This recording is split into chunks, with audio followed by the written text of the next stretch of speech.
2, 1. We are live. All right. Welcome, everyone, to our Investors Performance Group meeting. We appreciate you guys coming out as always.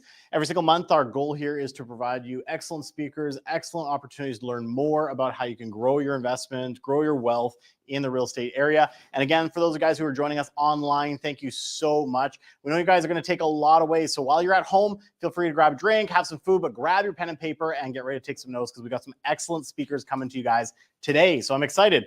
We're going to dive right into it. We're not going to spend too much time here. And of course, if you guys are live, drop where you're from. We'd like to know where you're tuning in from as well. All right, Investor Performance Group, you guys can see the screen over here pretty good, or do I need to turn it? Might turn it for you guys. Is that better?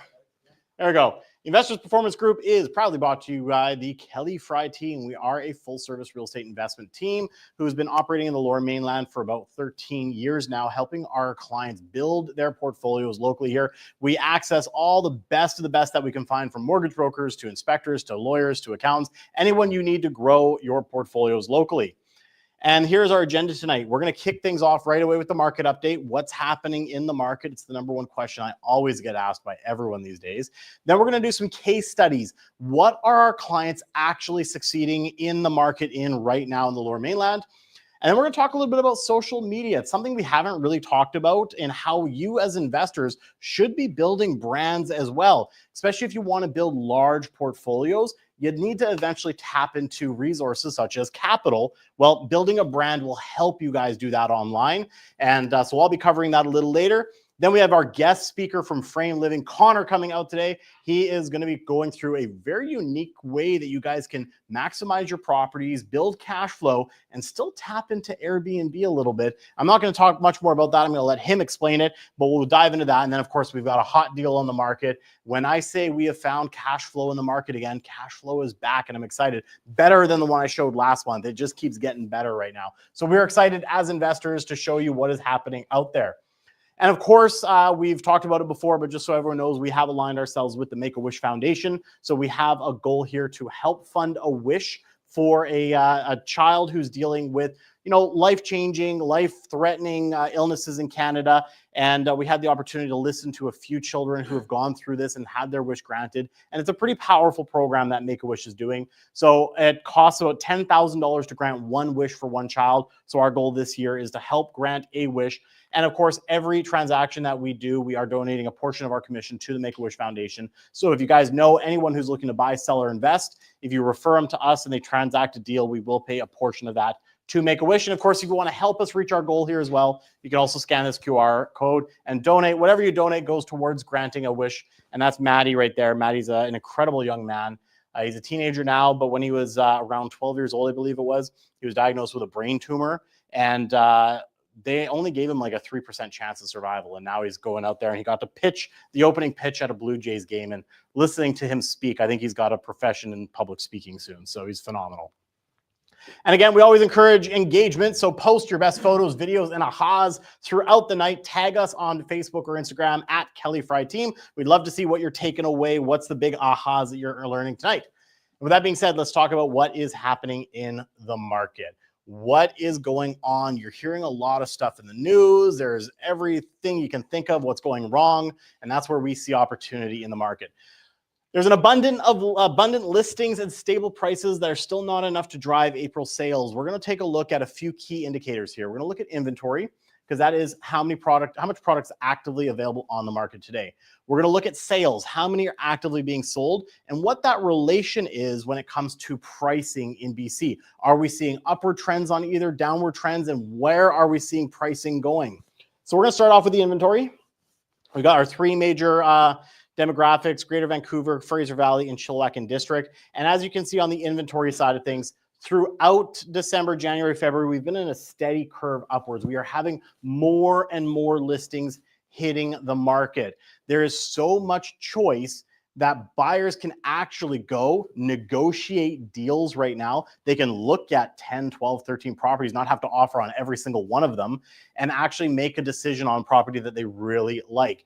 Because of this, we are seeing more first-time home buyers coming into the market. This year alone, I've worked with more first-time home buyers than I have my entire career. And that's kind of an indicator to me that if first-time home buyers are getting comfortable coming into the market, maybe as investors, we should take note, because normally that's the group that's the most scared to take action in the market, right? So use that as a bit of an indicator as to where the strength of the market might be heading. Of course, sales, we are in that spring market, so we have seen sales on an upward trend. It has slowed down a little bit through April. You don't see the sharp rise. However, when we look at the relationship between how many sales are happening versus how many listings we have, there's 2,000 sales, 2,100 in Greater Vancouver. Let's look at the inventory. There was over 15,700. So there's still not a lot of sales when you look at the relationship between inventory overall. So again, that creates, there's still so much inventory. The demand is there, but it's not as much to absorb it all. What is the relationship on the prices then? As we can see through April, there's been some slight pressure put down on prices. When you have more inventory and not enough sales, prices drive downwards. Again, good time to buy properties because you can negotiate. But sellers are realizing they have to actually be more flexible. Obviously, Chilliwack and District, it has been pretty steady Eddie. It's the one market that is actually upward on price. Big part of that is due to affordability, right? It's still a much more affordable market than most. When you're looking at an average property in Greater Vancouver of 1.2 versus 820, there's a lot more opportunity out there. So that's the one market we've seen pretty steady Eddie. Overall, though, when we look at the last year, prices haven't dropped significantly. They haven't risen significantly. They have been fairly steady as well. So that's another indicator that if we start to see more buyers coming into the market and we're not seeing much more of a drop, we've probably hit that kind of bottom trough of the market. Could it go down a little bit further if a government policy changes? Sure, it could. But that's where you got to get savvy with your investments and make your money on the buy, and that's in your offer. And we know Renee knows all about that. So we'll talk about that a little later. All right, let's take a look kind of going out east, coming west, what's going on in the different markets. Chilliwack, as we said, is one of those markets that's seen some growth. In fact, it's up 24.7% over last year. And we saw month over month, there was a slight increase as well. So it's pretty stable. Listings are up only 7%. So this is an area that's not gaining as much inventory as some of the other ones. We're actually in townhouses, we're down 11% on the inventory overall. Prices were pretty stable there. Condos just down 0.4%. Pretty big jump in the overall listings. We have seen days on market go up across the board. It's taking a little over a month to sell a detached home, almost just under 2 months for a townhouse, and kind of midway for the condos right now. Then we have Abbotsford. Abbotsford pretty stable, not a lot of growth happening there. You're actually down heavier on the townhouses and attached markets, but that's a big part. You've seen some significant jumps, 77% increase in overall inventory in the Abbotsford townhouse market. So there's a lot more choice then for buyers when you're taking on that much new inventory. Days on market's going up across the board as well. Mission market, Mission is down 10% right now. Again, pretty big amount of listing inventory, 411 total. Townhouses are down slightly, but condos still up. Again, there's not a big market segment in the attached markets, though, in this area. It's very much a detached heavy market. So keep some of those numbers when it comes to attached with a little bit of a grain of salt, because there's just not enough, what am I looking for? Enough sales to pool and pull from with the stats, right? We are seeing, though, that this is changing. There's a lot of developments happening in this area right now. And over time, we will see that inventory start to increase. I've talked about that many times before. Langley, it's down across the board, but not too bad. Like, it's holding pretty steady. It's one of those markets that's still seeing pretty decent population growth right now. It's still one of the most heavily dense population growth areas. Is about 12% growth in that area. Days on market pretty flat on both condos and detached and condos. In fact, it's selling in under a month right now, and townhouses are up 23% days on market, but still 21 days. You're talking 3 weeks to sell a townhouse. They still move pretty quick. Inventory up across the board there. Maple Ridge up a little bit in the detached, down in the townhouses, up on condos, up across the board, except for condos. The listing inventory down 25%. Surrey, pretty stable, a little bit down on the attached market and condos, up overall in inventory. Pretty big jump, 40% on the townhouses, so more hitting the market in that category. And of course, Vancouver, we do look at Vancouver East as a bit of a sample as well into GVR, and we are seeing 5.2% drop in the detached market. Pretty stable on townhouses. Big drop on the condo market, though, 12.5% over last year. And we've seen inventory again increase. It's pretty standard, pretty similar across the boards. Every single market has a slight fluctuation, and every type of product has a different fluctuation as well. So keep that in mind depending on your strategy. You really want to dive into the specifics of that type of market, right? There is no such thing, and I've said it many, many times, as a Canadian real estate market, right? There is all the different cities, there is the different neighborhoods in those cities, and there's a different product type versus a 2-bedroom condo are different. So keep that in mind. Look really deep into the metrics of the type of property or type of investment strategy you're looking at and make the right moves for you in that case. That's basically it on the market. I guess I'm up next. I think we were going to put Kelly up front next, but we'll, I guess, dive into mine.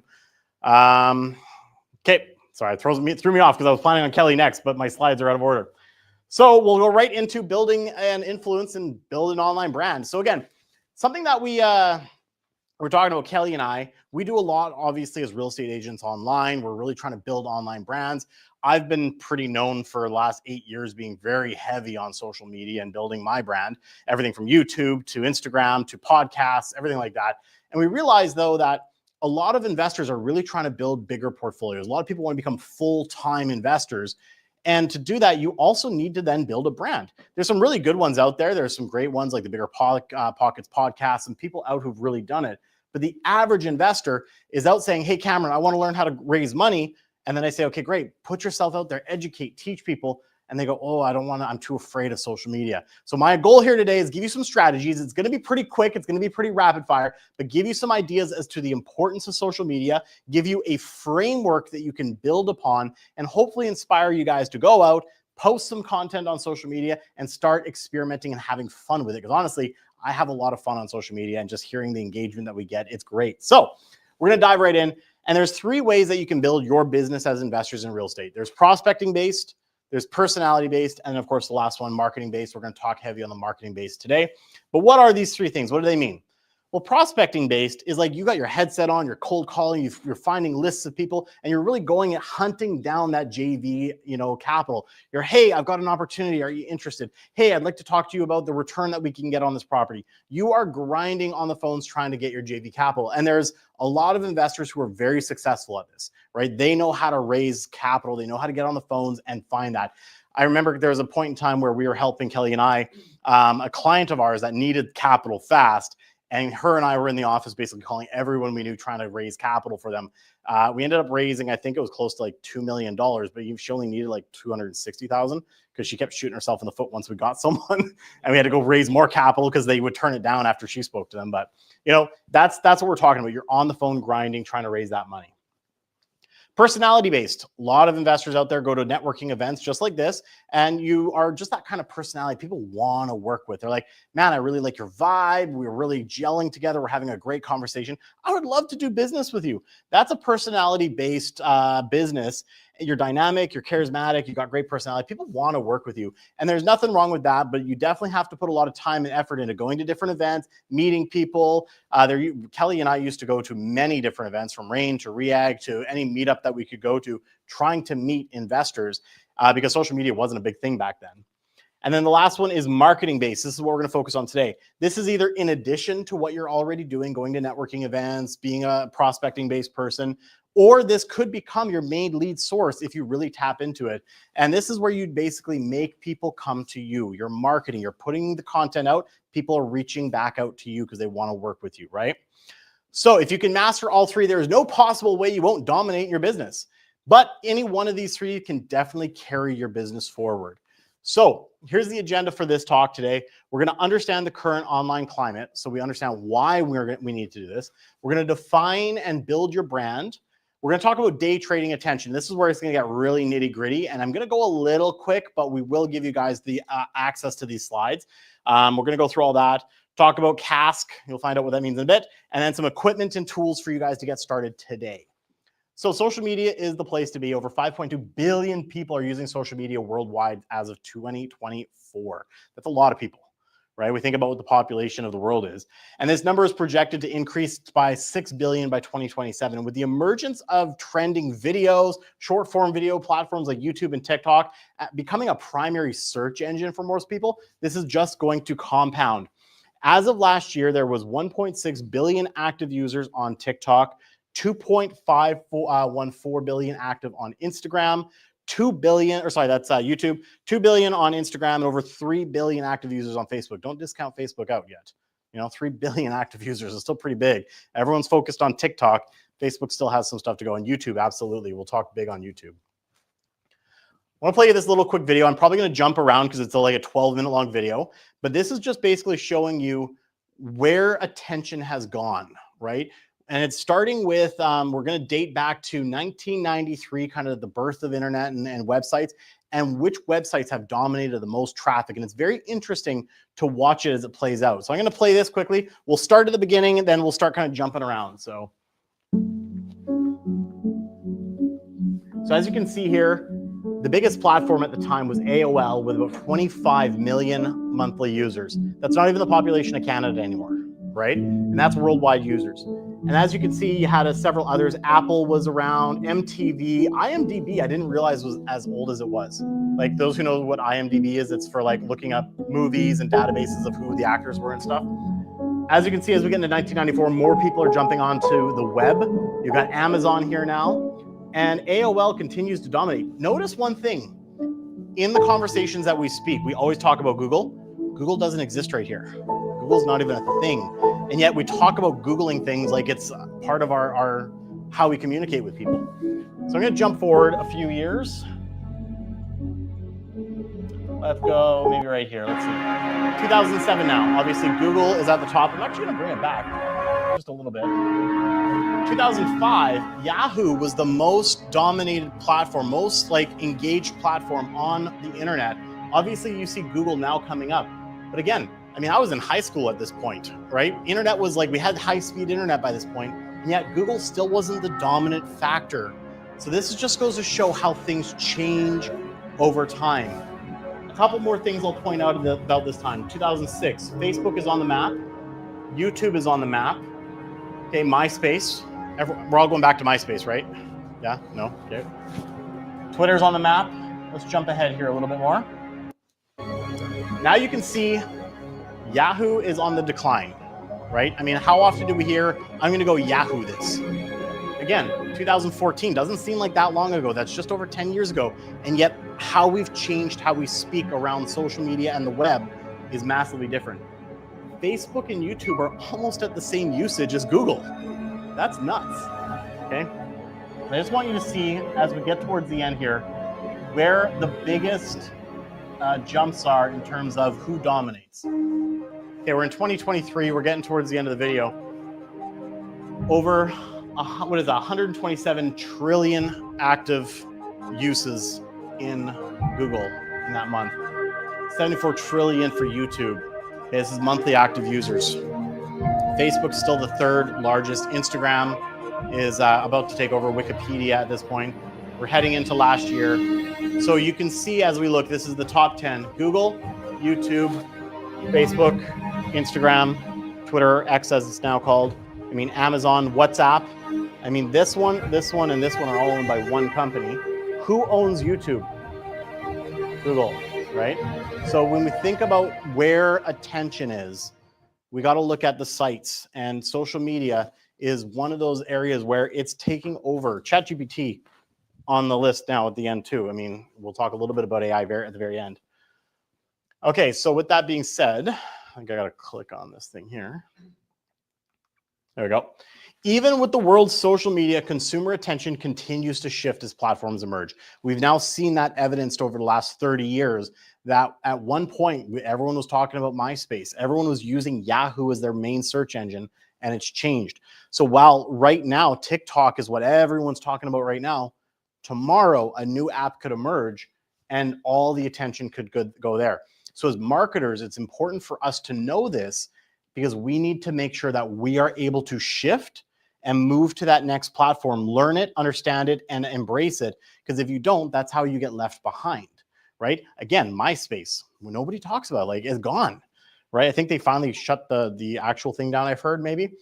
But the other key thing to think about with that as well is while the platforms shift and emerge, every single time that you're focusing on one, you are building your brand on rented land. So one of my coaches used to always say that.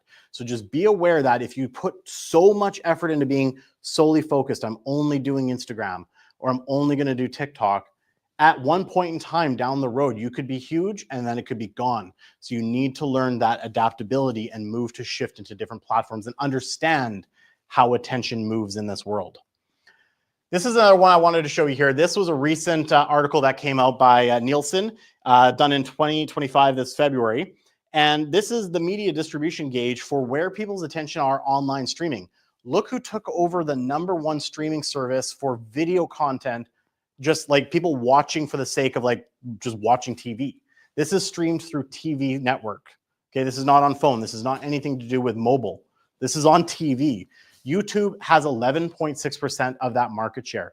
And the next highest one is it's 1.6% less is Walt Disney. Netflix is only at 8.2%. So while everyone still talks about Netflix being a giant, the giant is really YouTube, right? And YouTube is in the process right now of partnering with some of the major creators out there to start creating actual TV shows.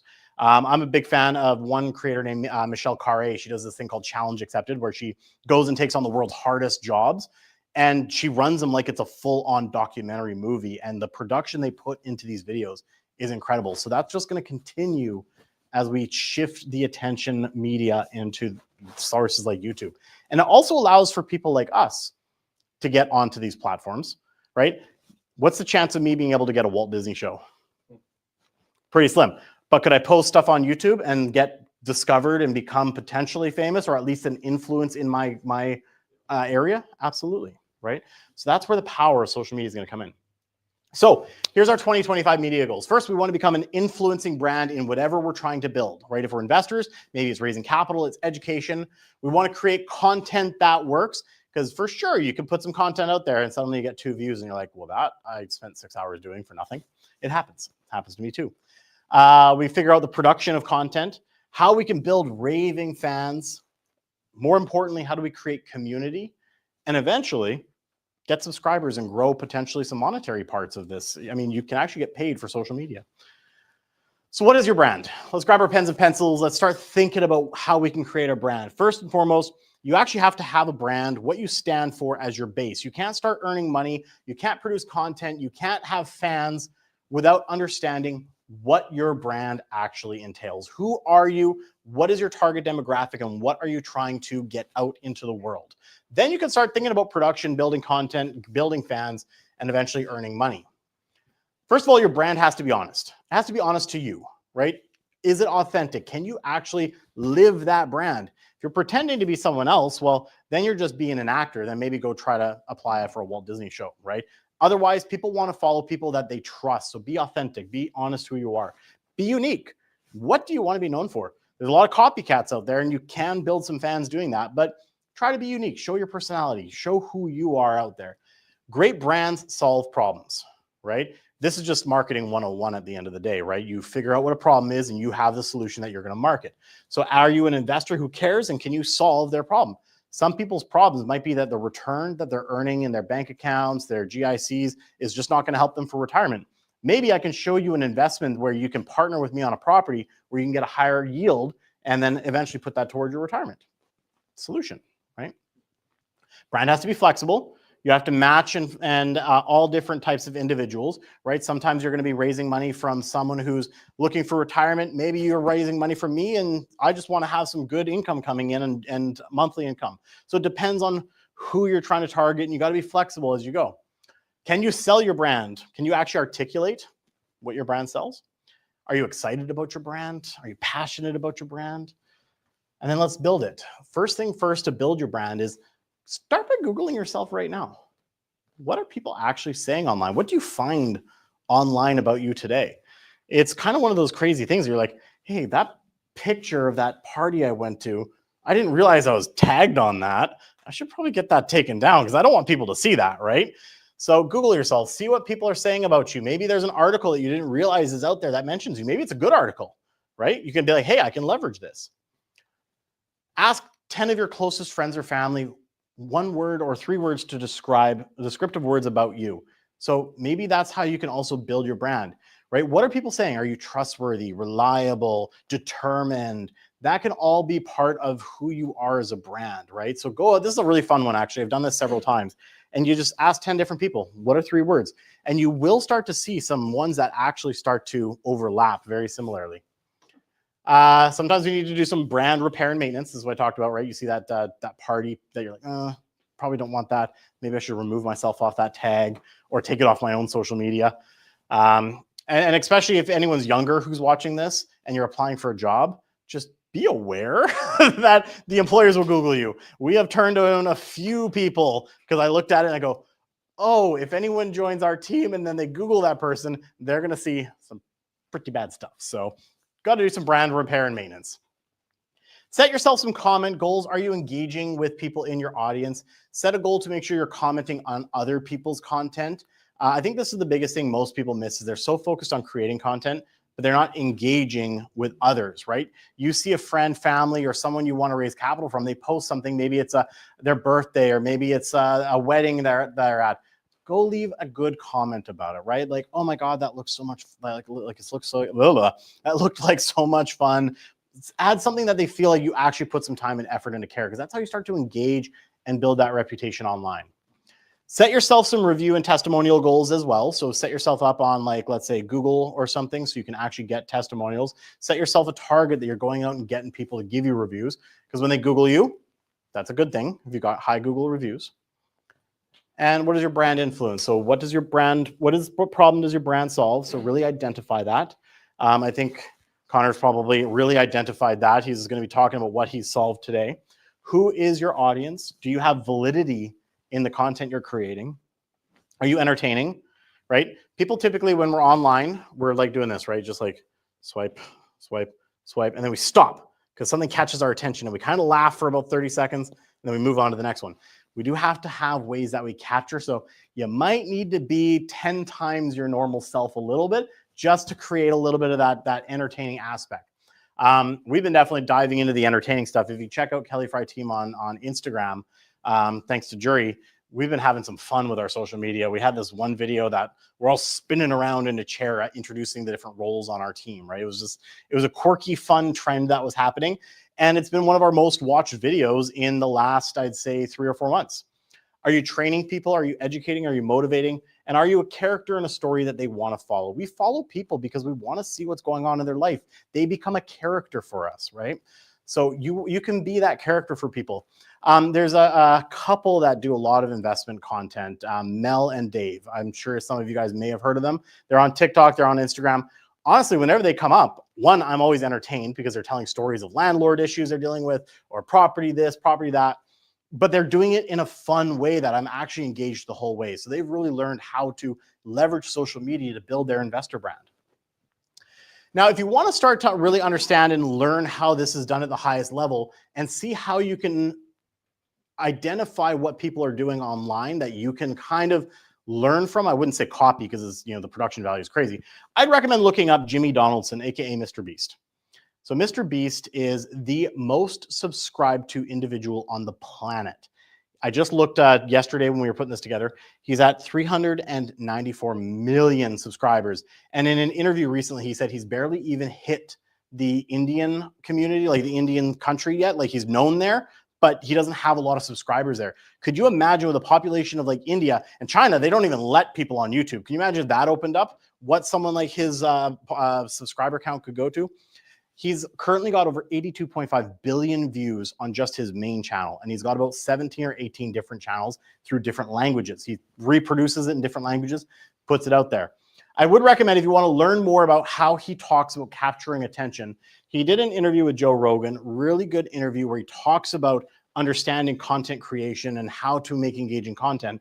But what's more than that, I really enjoyed the Diary of a CEO on YouTube, where he actually went into how the toll that this has created on him, but at the same time, what it's created for him from a brand perspective and what he's done to grow this to now he can impact millions of people in the world. It's a phenomenal interview. All right, let's dive into the next part, which is day trading attention.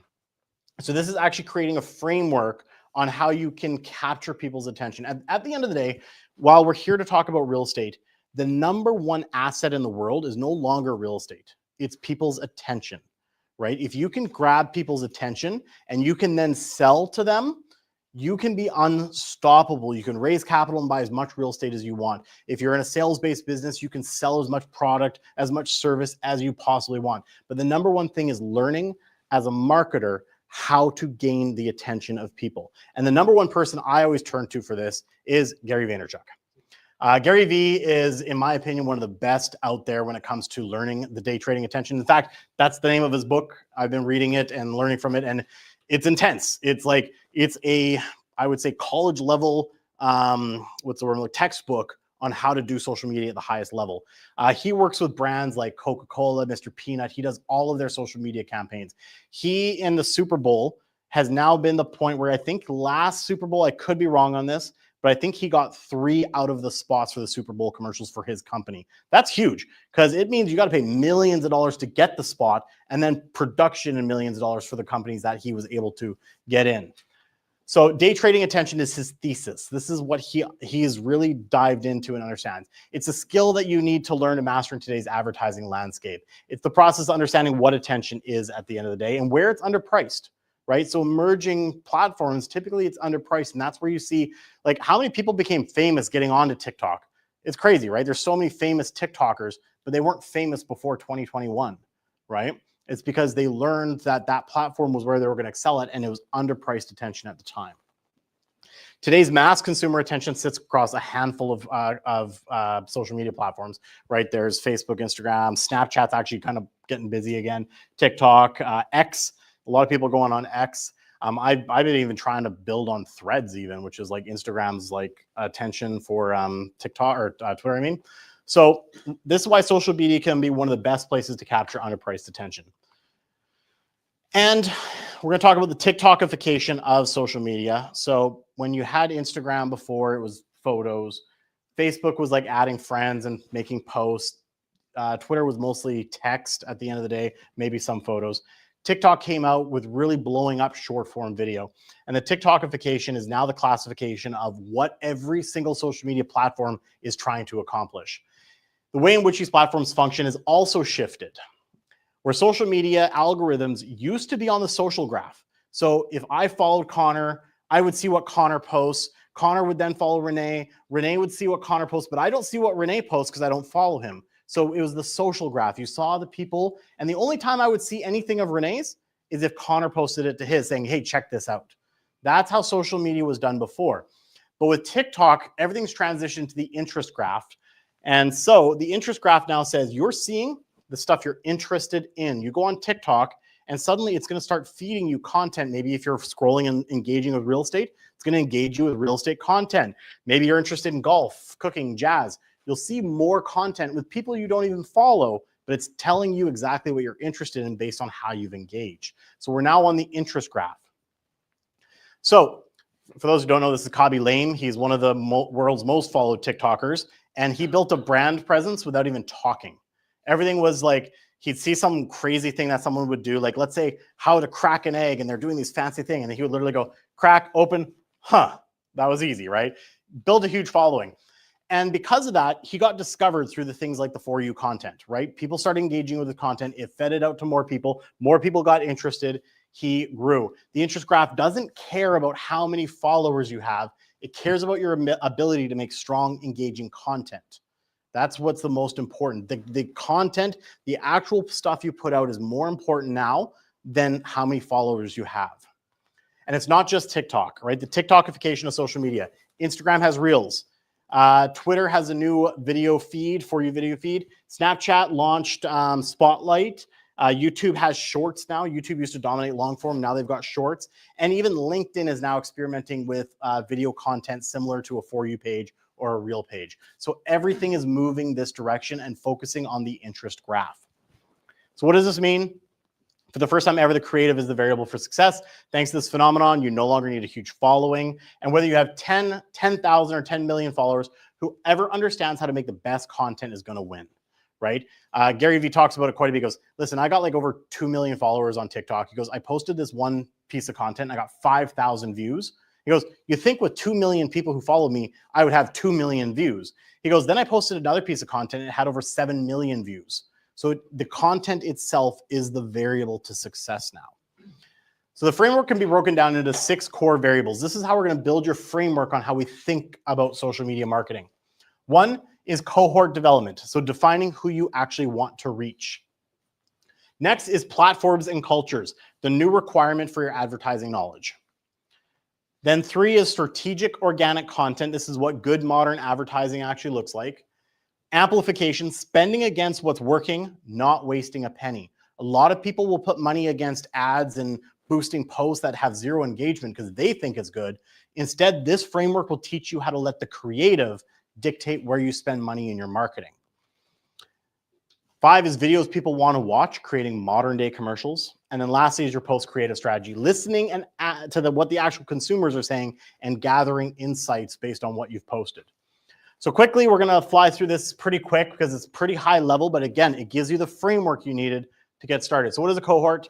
Essentially, this term refers to the buckets, often narrow, but sometimes broad consumer segments that you want to reach. So if you're looking to raise capital and you want to provide a return on investment, you might say my cohorts are people who are close to retirement, who have maybe they want to earn some money in the next 5 years to add towards their retirement fund. My other cohort, my other bucket, might be the younger people who want to earn some cash flow. So these people, I can maybe have their money held for a longer period of time without paying any sort of cash flow. These group over here, I can put into this investment strategy that provides monthly cash flow on a regular basis. So those are 2 different ways you can think about cohort development. Another group might be, okay, I want to raise money for people who want to do fix and flips. I want someone who's going to fund me so I can buy a property, renovate it, flip it, give them a return. They want that fast cash turnover, but they've got larger pools of cash. Cohorts are labels that give you a framework for what content to create. Think of it this way. If you were serving ice cream, which everyone knows we got our ice cream social coming up, we'll talk about that a little later. If you're serving ice cream to a large crowd, you wouldn't just give everyone vanilla because people like different flavors, right? Cohort development is about the different flavor segments in which you're going to give them, right? You're going to serve them. So you see all the different types. And why is this so important? Because it gives the creator or the creative a starting point to indicate what type of content to make. Next is platforms and culture. What is PAC? PAC is a 2-pronged framework that should inform the strategic organic content next that you create for your cohorts. So this is in between. So we've got cohorts, who is your target, platforms and culture. Starts with what platforms. First, you have to know the platforms. Are you going to be on Instagram, TikTok, Facebook, Snapchat, Pinterest, LinkedIn, X, whatever. And then the creative or the creative units or features per platform. So for example, Instagram has stories, carousels, reels. It's got, you can do Instagram shopping. Just trying to think what else you can do. Collaborations, you can do highlights. There's so many different things within that specific platform that you need to understand your strategy for that platform specifically. If you're going to be omnipresent, you need to know all the different features of each one and create content that features towards those different pieces, right? A post on Facebook might be different than a post on Instagram, how you're gonna portray it. And then culture is you need to gain insights into culture. So do you know how to speak to those narrow cohorts? Do you know the language in which they're speaking, right? Do you know what trends they're paying attention to? Do you know their common behaviors as consumers? Are you paying attention to any cultural signals? And the signals may come into form of consumer behavior. Is it maybe something a celebrity did, something an influencer did within the cohort, news articles they're following, emerging trends on advertising platforms like Google, tweets, articles, content that spark a debate, historic events, etc. So you got to do your research on the different type of culture that they're engaging with on the platforms. Next is your strategic organic content. This is actually creating the content now that you're going to put out. It has to be strategic. We're not just creating content for the sake of creating content, spending money on production only to throw it out and get no views, right? So SOC refers to the strategic organic content you post across the platforms. It's a framework for how to create content that people want to consume, and it's informed by your platforms and culture. And this is to build and grow your community and create relevance. PS, the reason why it's called SOC is because Gary believes that most of the world does not understand how strategic organic content actually needs to be. They're not just posts, these are the most important ads in the world, right? That's why it has to be focused on the strategic aspect. It's not just content, it's strategic and it's organic, meaning that it's posted natively to those platforms, okay? Here's a huge part of SOC is making content that is native. I just mentioned that. So the size and dimensions you're working with. How many people know that Instagram changed their size dimensions for their posts recently? Probably no one. See, because it's not really announced. It just happens. I happen to be following a few things and I go to Jury. I go, Jury, I just noticed our last 3 posts are square, but they're no longer square. They're rectangle is the new thing. He goes, what? I sent him the article from 2 weeks prior. I go, we need to be formatting our posts for this now because the algorithm is stretching these posts and they look ridiculous now. We need to make sure our dimensions are proper. That is staying up to date with what's happening in the platforms and culture. So when we create our strategic organic content, we're following those parameters for that specific platform. Are you using the platform's in-app features? Again, you know, are you actually posting stories? Are you using what's there? Are you using the trending music locally within the app? Are you using their video editing parts? Or are you editing on third parties? So sometimes, depending on what you do, you could get penalized. I got penalized recently from YouTube when I created a video, was using some music that is good for Instagram and TikTok, but YouTube copyrighted me. So I couldn't post it on YouTube. I had to actually go back and redo the entire video to format it to YouTube because I couldn't just post it across all platforms. Does your copy reference contextual elements from the platform? Copy is what you actually write on every post. Are you using cultural trends within each platform? Do you understand which creative is maximizing for reach at that moment? Again, are Reels getting more reach or is it a post? Do you understand what type of creative is over-indexing within the individual platform? Again, there was a period of time where, I keep going back to Instagram because it's the one we're focusing on heavy, where a picture with a video in a carousel format actually started performing really well. And then now suddenly it doesn't perform as well, right? So things change. Are you staying up to date with which type of creative works best? Once you have your strategic organic content created, you know what your platforms and culture you're posting on, you know what your cohorts you're targeting are, now we got to amplify. So amplify refers to the tactic that lets you reach even more people through your content, and this means we're actually paying for ads now. But the way we're going to do amplification is that we're actually going to let the content decide where we're going to spend the money. If you have a post that's actually starting to perform really well, that's the one where the content, the algorithm has told you people are engaging with this. You can take that, redo it a little bit, right? Maybe make the call to action something more sales-based or whatever, and actually throw some money behind it because the platform already told you this will index well. What most people do is they create an ad that they think will perform well, run a bunch of money against it, and then suddenly they're out $700 and they got no leads, right? You have to let the content and the insights provide what you spend the money on. It's very different than how it was done even 3 years ago. Brand formants, pay attention to which pieces of your strategic organic are actually resonating. You can measure it based on how many views. In fact, views are more important than followers now. Okay, keep that in mind. Most people are so focused on getting subscribers.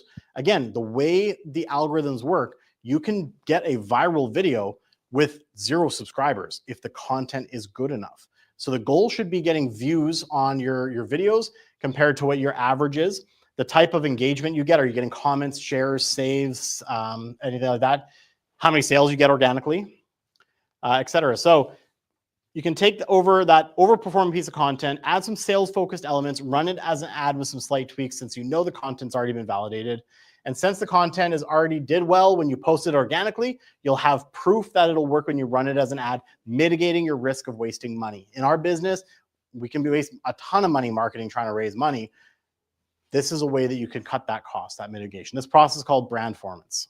Is your brand performing? And then lastly, almost lastly, there's another part that's kind of segmented off of this, but videos that people actually want to watch, which are your modern commercials. Unlike traditional commercials, modern commercials are pieces of content that don't feel like an ad. People actually want to watch them, and the production is always informed by your insights and observations from the content, aka SOC, strategic organic content that you're putting out across the platform. A modern commercial looks like a skit or a sitcom, music video, movie trailer, Saturday Night Live skit, etc. It's comical, it's funny. People don't realize that they're being sold to until suddenly you hit them with the punchline to buy now, right? So you're keeping the people engaged. It's a modern day commercial. Because nowadays, most people, what do they do when a commercial comes on, like YouTube, for example? They wait for the skip button and they hit skip right away. So we got to think strategically that we want to engage them and make it funny, that it's not just a commercial popping up on their For You page. Remember that these videos are people want to watch. They should invoke emotion like a Super Bowl commercial, right? We all enjoy the Super Bowl commercials, right? You know, if you don't get the Super Bowl up here in Canada, like on your channel, we quickly go to YouTube and try to watch all the Super Bowl commercials afterwards because it makes us laugh, right? There's sadness, happiness, joy. There's appeal to a broader audience of people. Although you could add a call to action to these videos to drive an outcome, they shouldn't blindly be focused on promoting your business. And then finally is your post creative strategy. You've identified your cohorts. You've identified which platforms and which type of content you're going to create. You've created strategic organic content. You've ran ads and amplified, and you've seen your brand performance improve. What is the post-creative strategy? It's the after, your after report on what you're going to do. So the post-creative strategy is all about listening. It's about reading the comments on every single post that you put out, gaining insights and observation into consumers' interest or behaviors. Does your content strike a nerve? Are people genuinely leaving positive comments because they like it, or are they trying to virtual signal to their friends? How do the tone and tenure of your TikTok comments differ from those on YouTube?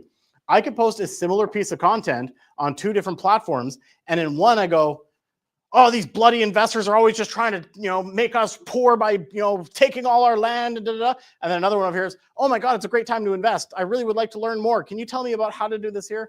Sometimes the different platforms will have different types of people on them. So you're going to have to understand the difference. And then that will inform the type of content you're going to post there later, right? Does your content make people comfortable? Do they find it funny? And these are just some questions to ask yourself during the post-creative strategy process. PCS insights make your next piece of SOC even better and help you uncover new cohorts or eliminate existing ones as needed. Once your SOC gets posted, read the comments on other accounts. So go to other similar accounts that are posting similar content, read their comments. That might inform you of other content that you can read. This way you'll get a better sense of what's resonating, what isn't, and who your content is reaching. Okay, last major part of this is CASK, which is comments as creative. This refers to strategic copywriting meant to build awareness and brand equity, AKA leaving strategic comments on other people's, whether it's emojis, images, GIFs, or comments in other creators or brands' posts. This is something that I've been really focusing on Threads recently. I'm always trying to watch the posts on Threads, and I'm trying to jump in and leave a comment on as many as I can. My goal is about 10 a day right now that I've been doing on Threads. And I've actually noticed the transition of people coming over to my Instagram from Threads to now follow me. So it does work if you do it strategically. So why CASK? The comment section has evolved. How often when you guys are scrolling, do you go into the comment section and read what people are saying about that post? I do it all the time. I'm like, that was funny. What are people saying, right? It's becoming a very common thing where people are living in the comment section. So this is your way to put a piece of content free on someone else's. People spend more time than ever in the comments. This is a prime real estate to accelerate your own relevance and therefore views and impressions. CASK should not be mistaken for CMing or community managing. CMing is where you're doing customer service replies or direct messages on your own content. That's you just engaging with your community. That's community managing. CASK it's a one-to-one reach in that case. CASK is reach to many. Brands creator posts and their direct category to drive relevance with new audiences, going to other people's and leaving comments. Good example of that is here. So there's 2 videos I'm going to show you. The first one is Indeed commenting. Okay, so watch this video. 1, 2, 3, release, and bam. Just like a dough spinner? We don't need no dough spinner. We are the dough spinners.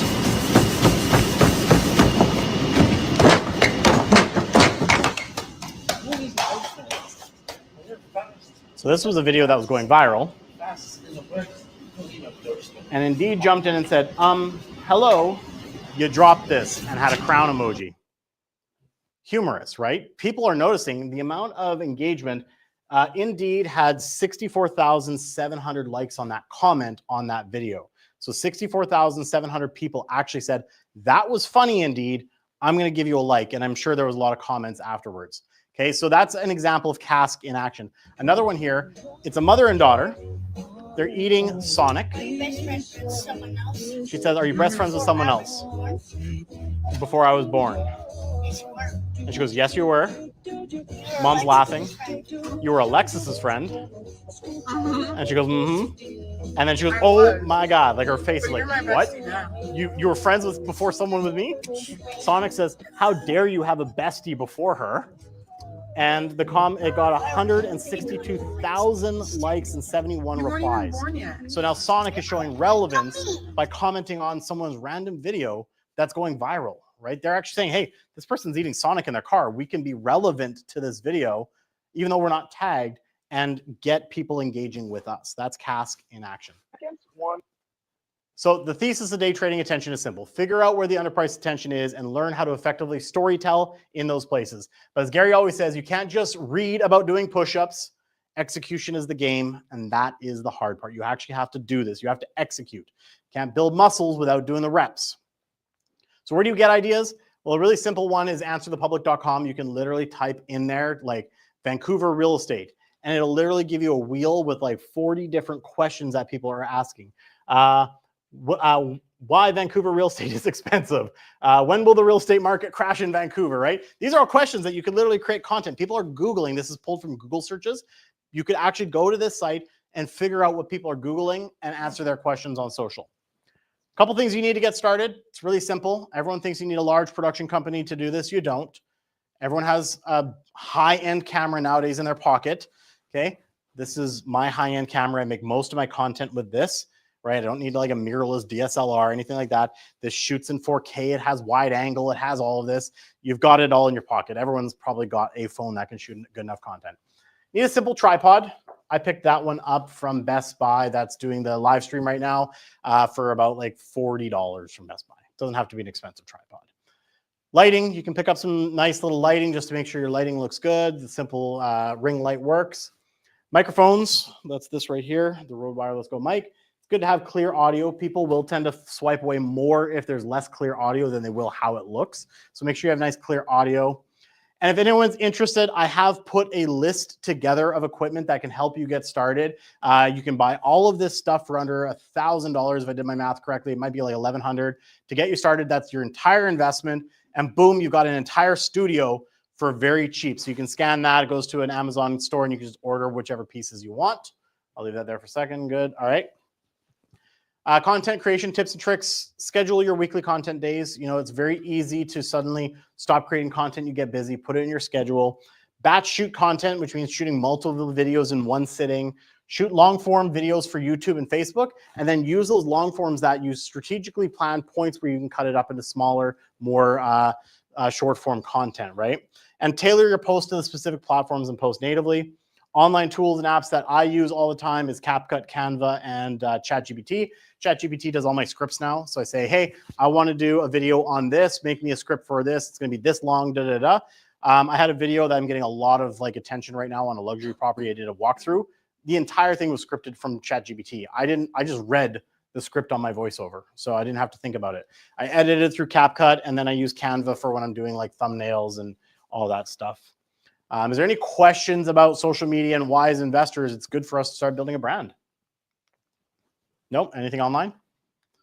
It's a lot of info. I threw a lot, and this is actually a 2-hour class that I teach at for my brokerage for realtors as well, that I had to pare down into like 30 minutes, right? So what I would recommend, yes, absolutely.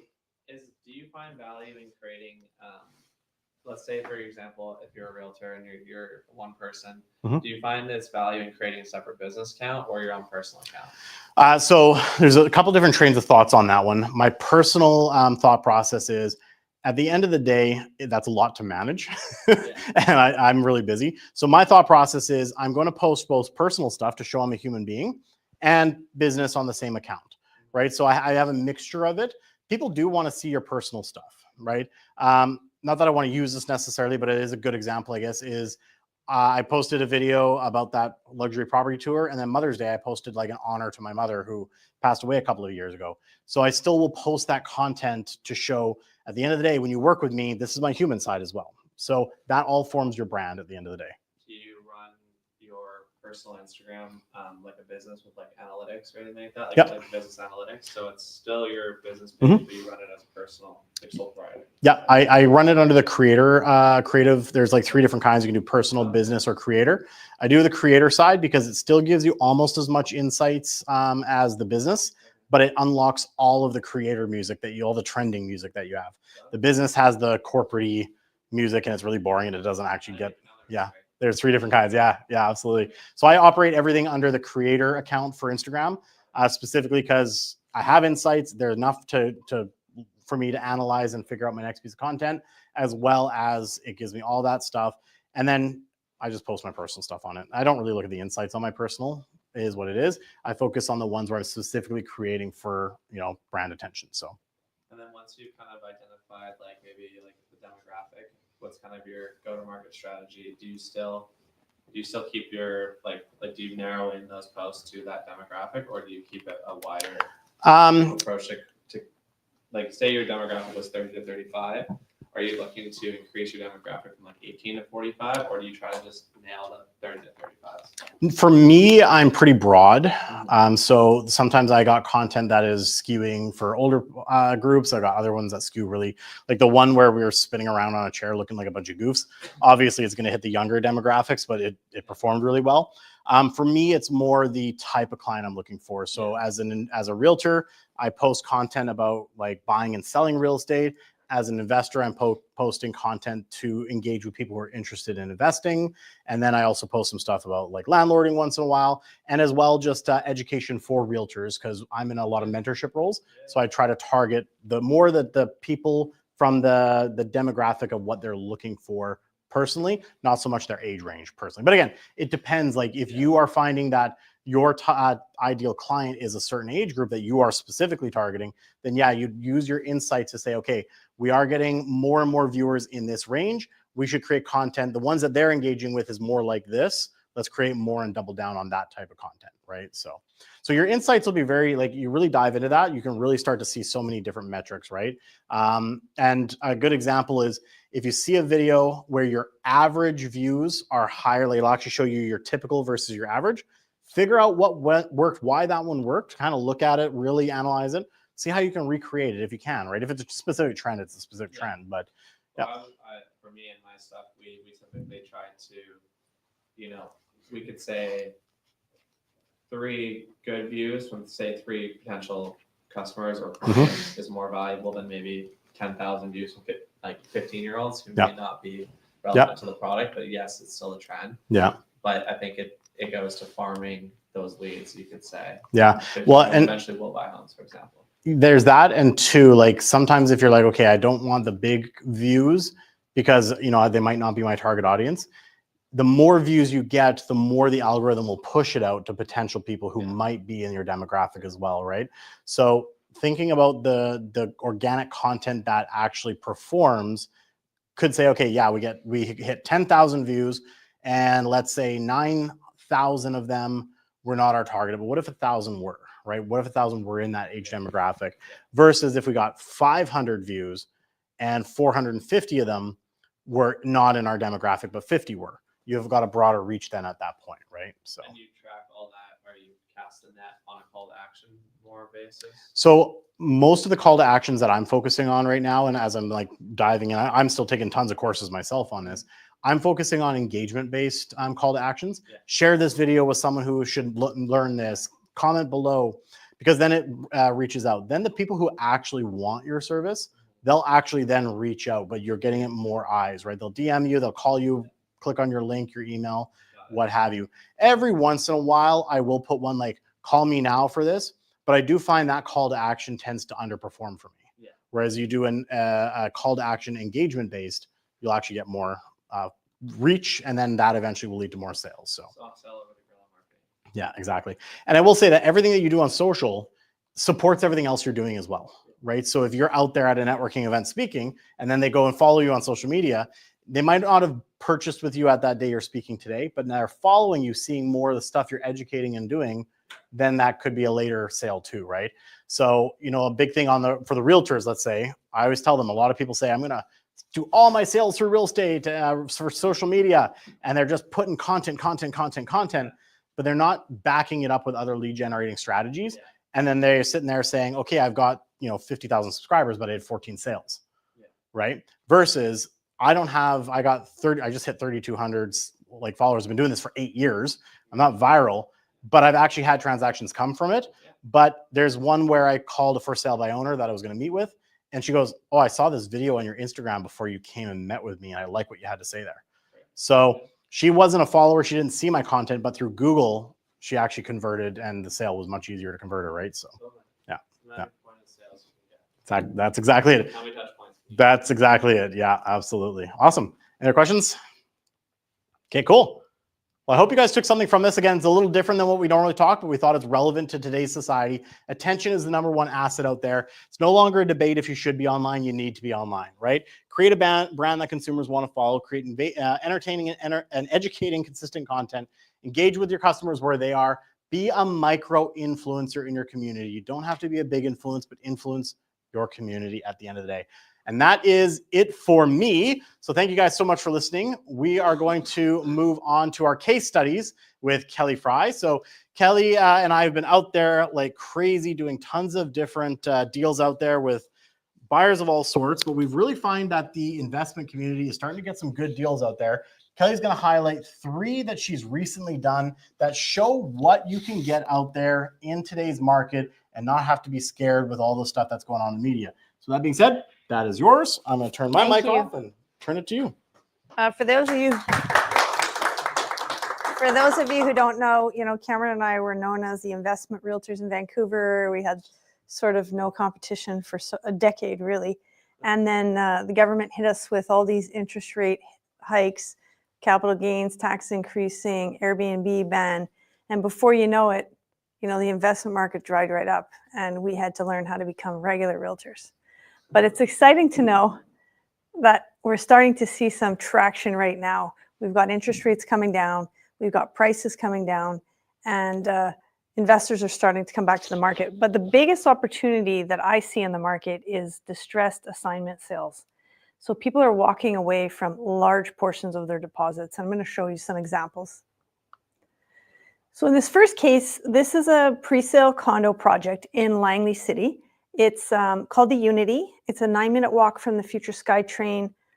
It's going to be about a 59-minute commute to Vancouver. Now, this is with Whitetail Homes. That's a developer that we've been working with for about 7 or 8 years. Very, very good developer. And we have a client who called me up and said, I need to get out of my pre-sale deal. This is completing at the end of this year. So you can see the finishings are quite nice, very modern. And Langley has got the largest population growth in BC. It's about 12%. So you're safe investing there. You have the SkyTrains coming. There's a lot of good reasons to invest there. So in this case, the client purchased a 1-bedroom and den, 622 square feet. And this particular client is actually a realtor as well. So he knows top floor commands, it's what the clients actually want. People always want either top floor or ground floor. Ground floor, they can walk their pets. Top floor, they don't have anybody above them. So it's always in high demand. So he selected that unit for $474,900. He also did some upgrades. And so what the developers will offer is if you want vinyl planking in the bedrooms instead of carpet, which investors typically will select because, red wine, pets, all of that will stand up better if it's vinyl plank. So it's usually $1,000 a bedroom. And he selected a micro storage unit for $2,500. So his actual total purchase price on this contract is $478,400. So he would have put down 10%, which is $47,840. And when he called me, he said, I need to get out of this. I don't want to be sued. So if I lose my deposit, that's fine. So I said, okay, I figured this is something I can work with fairly easily because there's always sharks around in the investor community. So I thought, okay, I better work backwards and figure out the numbers. Now, this is what the contract looked like.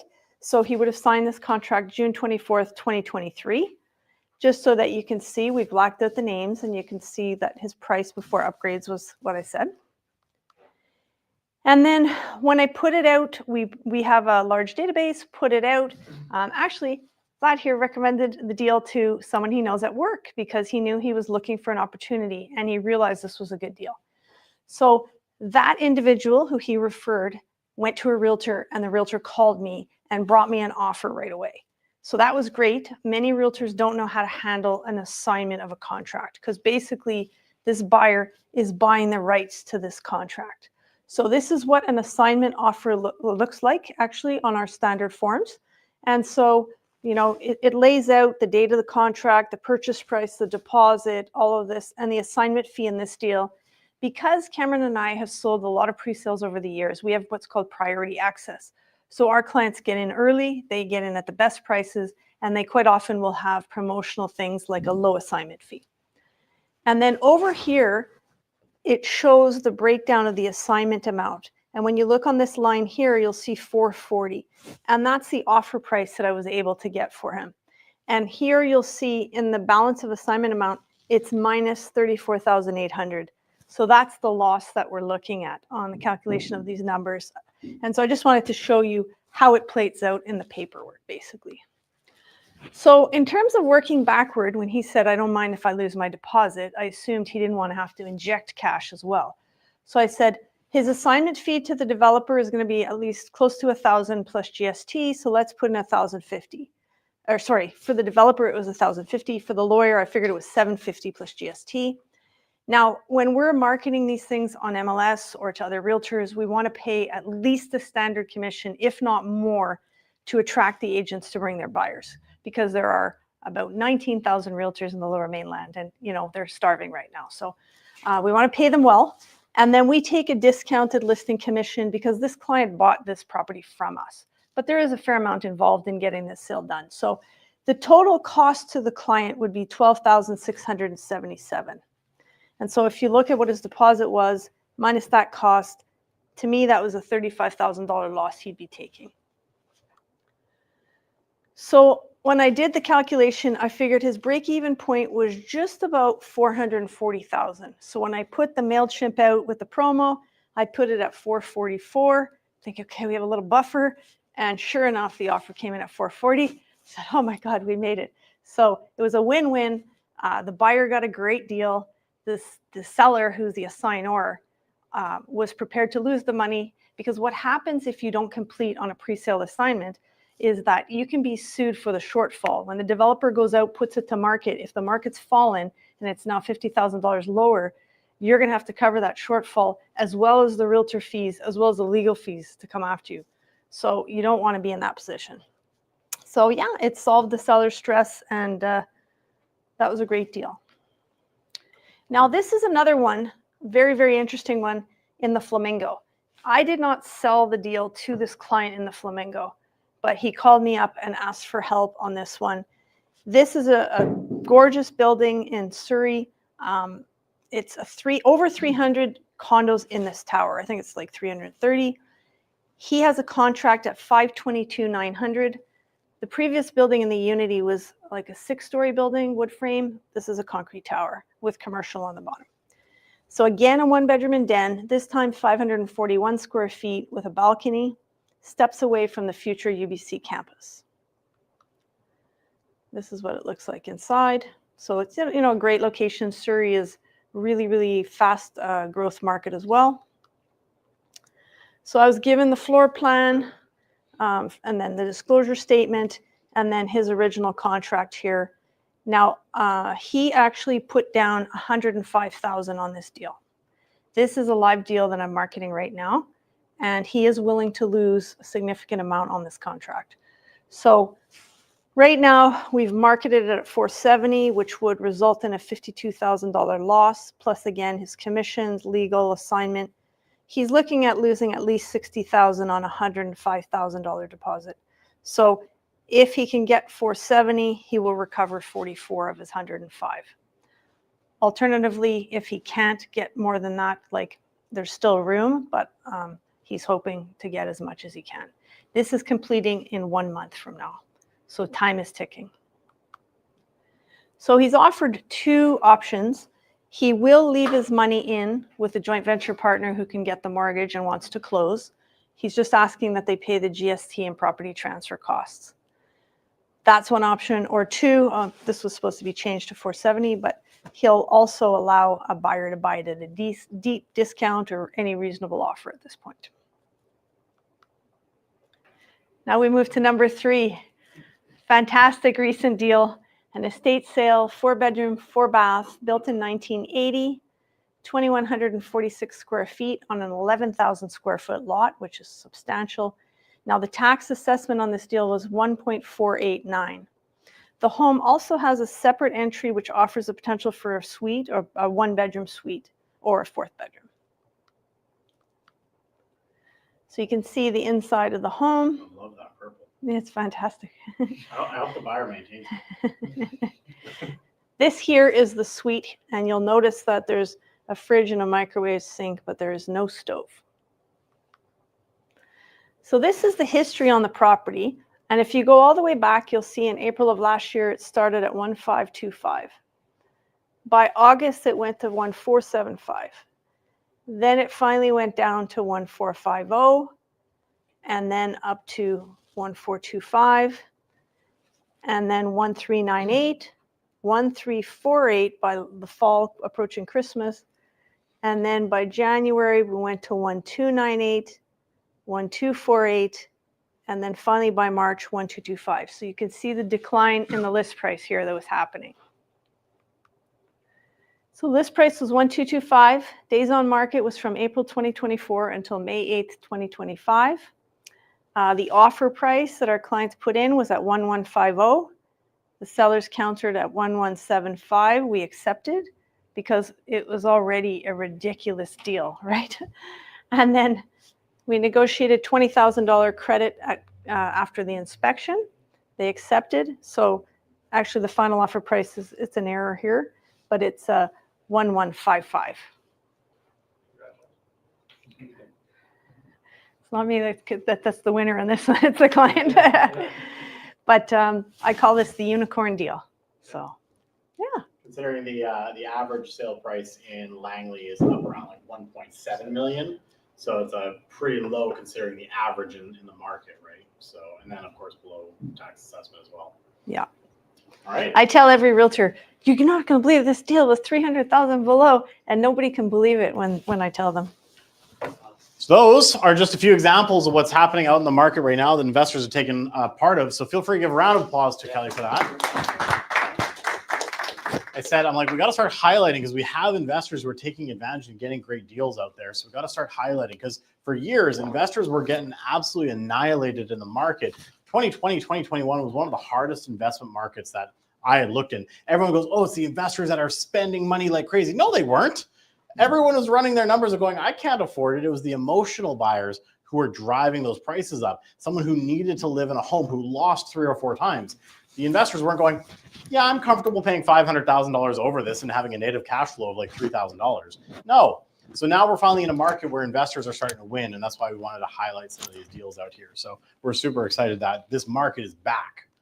All right, our next speaker here, we're really excited to bring out Conor Power. Conor is a venture capitalist who was born and raised in Vancouver, British Columbia. And over the last 7 years, Conor has raised over $32 million in both the US and Canada, funding many early stage startups and delivering several successful investment exits.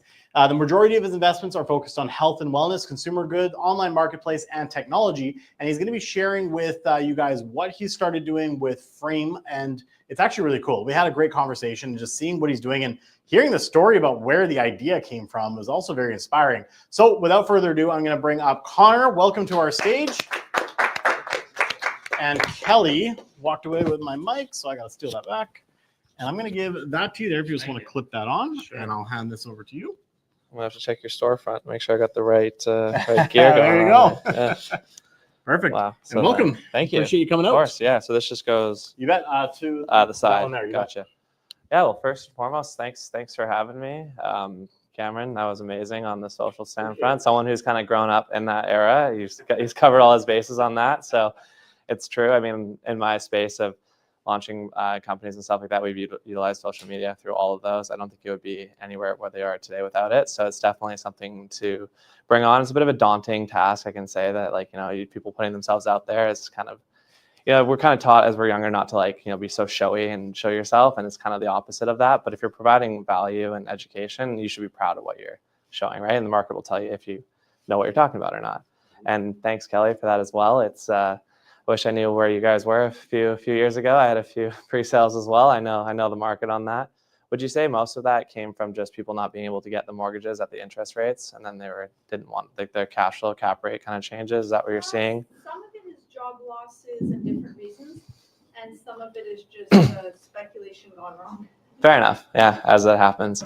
And yeah, that's kind of how I started Frame. A little bit about myself. I've been in the capital markets for 8 years. I've had some good mentors, and they've taught me, cash to bricks. Every time you make a bit of money, throw it in the real estate market instead of buying cars and, fun stuff, buy sexy cash flow assets, right? And, as the years went on, I was buying more and more properties. Coming around 2022, 2023, I was thinking to myself, okay, I'm ready to make another investment. I just exited another project that we had done. And I was, I had a kind of a set principle of cash flow. And as I don't live in these properties, I'm looking for cap rates that are high and that can take job loss markets or up and down real estate markets, rental, it can be, where's it going to go? Growing up on the North Shore is a booming market, but I just couldn't find an investment. So for 3 months, I was looking for investment opportunities just around, and I was kind of getting defeated with the process of it, and went to my dad's house for a barbecue, and he had a shed in his backyard, and I said, in North Vancouver, these sheds are probably worth $1 million. You could sell this for right now. There's no market in North Vancouver that makes any sense right now, and it just kind of a light bulb went off in my head, and it was kind of interesting because I was like, from an investor standpoint, looking just on a cash flow perspective, what if I took my down payment of a 1-bedroom and let's just retrofit this shed? If there's any permitting people watching, it wasn't quite fully legal, but it was kind of an idea. It already had water, it already had the electrical, we kind of snuck it in there. And we spent about $65,000 on building I'll just go back there actually. Building a call it retrofitted kind of 1-bedroom studio, workshop, home office kind of idea. We threw like a Murphy bed in there and we tossed it up on Airbnb. Started getting about $300 a night, 85% occupancy on it. And, kind of after the first 6 months of that full circle kind of moment, I was like, turns out that was better than $1 million investment of a real estate project because the cash flow cap rates were much higher. And, as that kind of happened, I was quite proud of just the idea of that because as an investor in the space, I'm looking for more cash flow and growing up the market. And we found just the overall interest in the space was there just to, utilize your existing property to create more cash flow, turn your liability into an asset, right? A lot of times, on the North Shore where I was from, parents were fortunate enough to buy homes for $200,000. They're worth $3 million. They're property rich, cash poor. They want to travel. They want to be able to do more things. So they're looking to, rent, but not disrupt too much, right? A lot of them have a lot of backyards that were on vacant. They weren't really using them, but they still had, these bigger lots where the FSR wasn't affected because the house was small and the lots were big. And so I said, we got to figure out a way to commercialize this. As a guy in the technology space, Pre-Fab just had my heart from the beginning. I kind of heard about it, saw the modular build space of it. It was very, very exciting. So I spent about 20 months with a structural engineer first, designing a modular home, which is the Riverside, which you see right here. This is a 269 square foot accessory dwelling, ADU, or building. And if you have a 6,300 square foot lot, it doesn't affect your FSR up to 269 square feet. So that's why that was the price of that. And through that process, I realized that there's a lot of areas to go, a lot of people that were interested in real estate investments and opportunities. And, a group that approached me was the First Nation group. A lot of First Nations people have a ton of land. They don't have to deal with a lot of the same permitting that we have to deal with it. And they have a certain budget, 5% of the national budget has to go to housing. They don't quite have the full know-how of how to build everything, and the, bidding for those contracts and all this has been kind of a murky kind of conversation. So I was reached out to a guy named Kent Pattenu, who is the CEO of the Housing Society for First Nations people, and he's connected me to a ton of bands, a ton of you could say First Nations people, chiefs, stuff like that. And kind of through that process, we learned that we kind of have two different businesses. We have a direct-to-consumer business and we have a B2B business. And our B2B business really is land bankers, anybody, developers that want to be turnkey with their land, their banking, and First Nations. So we've done 117 homes with the First Nations people. We've done about $65 million in revenue with them over the last 3 years. We brought on a director and investor, Chief Roy Whitney, who's been with the Tatsutsu Nation, which is the largest nation in Alberta. He's been there for 36 years, sits on the board of BMO and does all of our now credit and lending. So it's kind of, let's not jump into that. My idea with Frame was like, why Frame? Why do I want to go out there and do it? For me, it was kind of more of a personal mission to start when I really started looking at what the opportunity was with the company. I look around and I see the massive rush for density. We're seeing all these big buildings coming up and stuff like that. And I think it was really important for me to kind of be a part of this gentle density movement where, we're adding, this generational home, this generational property, and we're allowing to create what, for example, my family, our largest, most proud investment we have as a family is our house in North Vancouver, right? And it was very important to me to increase that property value instead of trying to separate and go in different directions. And what that's done is it's increased my property value that I have the unit on, as well as it has allowed me to make other real estate investments in other jurisdictions and be able to grow our family's wealth as a unit. I think that's something you're seeing a lot in Vancouver now. That's kind of an option. Benefits of Pre-Fab. I can bore you with all the technical aspects of it, but the main things are it's faster and it's cheaper. We go from when someone puts an order in with us, 4 to 6 months, from seed to sale. We handle your permitting. We put you a unit in your backyard and you're cash flowing right away. With Airbnb being on your primary residence now, this is on your primary residence if this happens to be your case. If you're living in the unit that you have, we're seeing units being rented out for $200 a night to $270 a night, which is pretty good cash flow. And we're seeing occupancy rates up to 60 to 90%. Just gonna grab some water.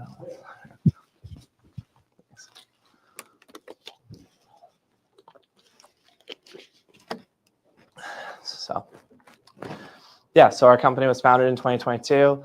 I invested $1.1 million of my own money into the company alongside with Chief Roy Whitney and Shane Ramsey and Chris Nachuk. Some of you may know who Shane Ramsey is. He was the CEO of BC Housing for the last 25 years. When it came to permitting of this project, my objective was let's build a real company that's solid and it's a good business first. Permitting, regulations, all that can be changed and it could be changed in time. So if we have a good business today, this market can match. I could sell a home anywhere in the country, US, Canada, Australia. It's just going to come down to the question of, is that a $200 million project, a $20 million project, or a $2 million sentence, right? So that's kind of where I built the business first, knowing the hurdles of the permitting. Having someone like Shane, who's been involved in housing for the last 45 years, really helps you when you want to pick up the phone, and guys that he's put in place and done deals with for the last 40 years, it kind of gets us to and through. And programs like the secondary suite program, where we were able to leverage that on homes that it was applicable for, really helps us kind of sell our unit as a secondary income for people. Kind of how it works with us, customers will come in, they'll find us on our website, they'll purchase a home for $500, we'll do a site check, we'll sign the contract, we'll take a deposit of 25%, we then put it into production, which we have out in Langley, a 20-acre facility out in Langley that can do about 100 homes a day now. And then we come in and we do the installation on site. So depending on the type of property you have, we can just crane the home, like we'll come and do the installation, prep all the prep work, take the crane, drop the house right on top of its footings, and service hookups and all that kind of stuff gets done by our construction team, and you're ready to go. So it's pretty simple for the consumer. So this is, like I said, this is our first one. It's 269 square feet. It's our flagship product. We sell it for $135,000 Canadian. We charge a $20,000 installation fee as a base fee. Now, where I'm from, some properties in North Van are like this, and some are like this, and some are like, all over the place. So we're able to, that price does change. So we can have to change that. We did design the lakeside, which is your 671 square foot project. What's been really interesting with Frame is a lot of the projects and a lot of the products that we've developed, we've been fortunate enough to do them with a lot of First Nations reservations and bands and groups that have kind of created our product list for their specific needs. So if someone's coming in, does like 100 homes, 40 homes, 15 homes, we're able to create that product, throw that SKU into our system, and then offer it back out to our general like public that wants to purchase these homes if this fits on your property. What's really cool about our website is when you come into our website, you'll put your postal code into our site, and our AI and our match will match with your property based off of the bylaws in your area to tell you which of our products are available to can be installed for yours in your backyard. The ocean side is probably turning into our most popular product. It is kind of replacing somewhat of a laneway home idea. This is one of our most advanced products as well. This one we can turn into a fourplex. So we can do 4 of these to create 4,000 square feet. You're getting 12 bedrooms out of that. That's a very popular model that's going into Vancouver right now. We're doing one in Renfrew right now, where think of it as you come demo the house, right? It costs $1.3 million for the fourplex. You know, usually like the mother will stay here and they'll sell the 3 other properties off. They can stratify it with the new 4 to 6plex rules in Vancouver. They can throw even potentially 2 of the riversides in the backyard. So this has become one of our most popular. We do this in a row style for like townhomes. We do this for duplex model and a fourplex for First Nations as well. This has been our top line seller so far for obviously price point value. It's increased it quite a bit. Yeah, we cover everything on the inside. We've got you covered from whatever you need in the home. It comes pretty much standard. We do all like Samsung appliances, all that kind of stuff. So you really don't need to do anything. We do offer different like kind of packages if you want to upgrade them, or, you know, but not necessarily downgrade, just upgrade. Yeah, installation fee, as I kind of mentioned, which has been really interesting partnering with Chief Roy Whitney, is he's on the board of BMO. And that has given us a tremendous amount of financing options. So we can now finance these homes to people. So we just request that we take 25% deposit and we finance out the rest. And through this model, it's created us great cash flow. We're able to offer competitive rates, lower than below mortgage rates or like banking rates, because it's our own capital that we're able to use in that sense. What's become really interesting with this model is a lot of Airbnb investors have come to us and been like, you know what, we're no longer allowed to sublease, like, as I think I heard you had like 20 odd something Airbnbs. This might be a little sore topic for you right now, I understand. And, you know, we all had this buddy who made $1 million subletting Airbnb apartments, but now he's sitting on this capital, doesn't necessarily know what to do with it, reached out to me and said, you know what if I buy one of these units and I find somebody who's got a backyard and we can do a JV together where I'll take 70% of the cash flow till I'm paid back. And once I'm paid back, I want 30% in perpetuity till the house sells or till whenever that contract term ends.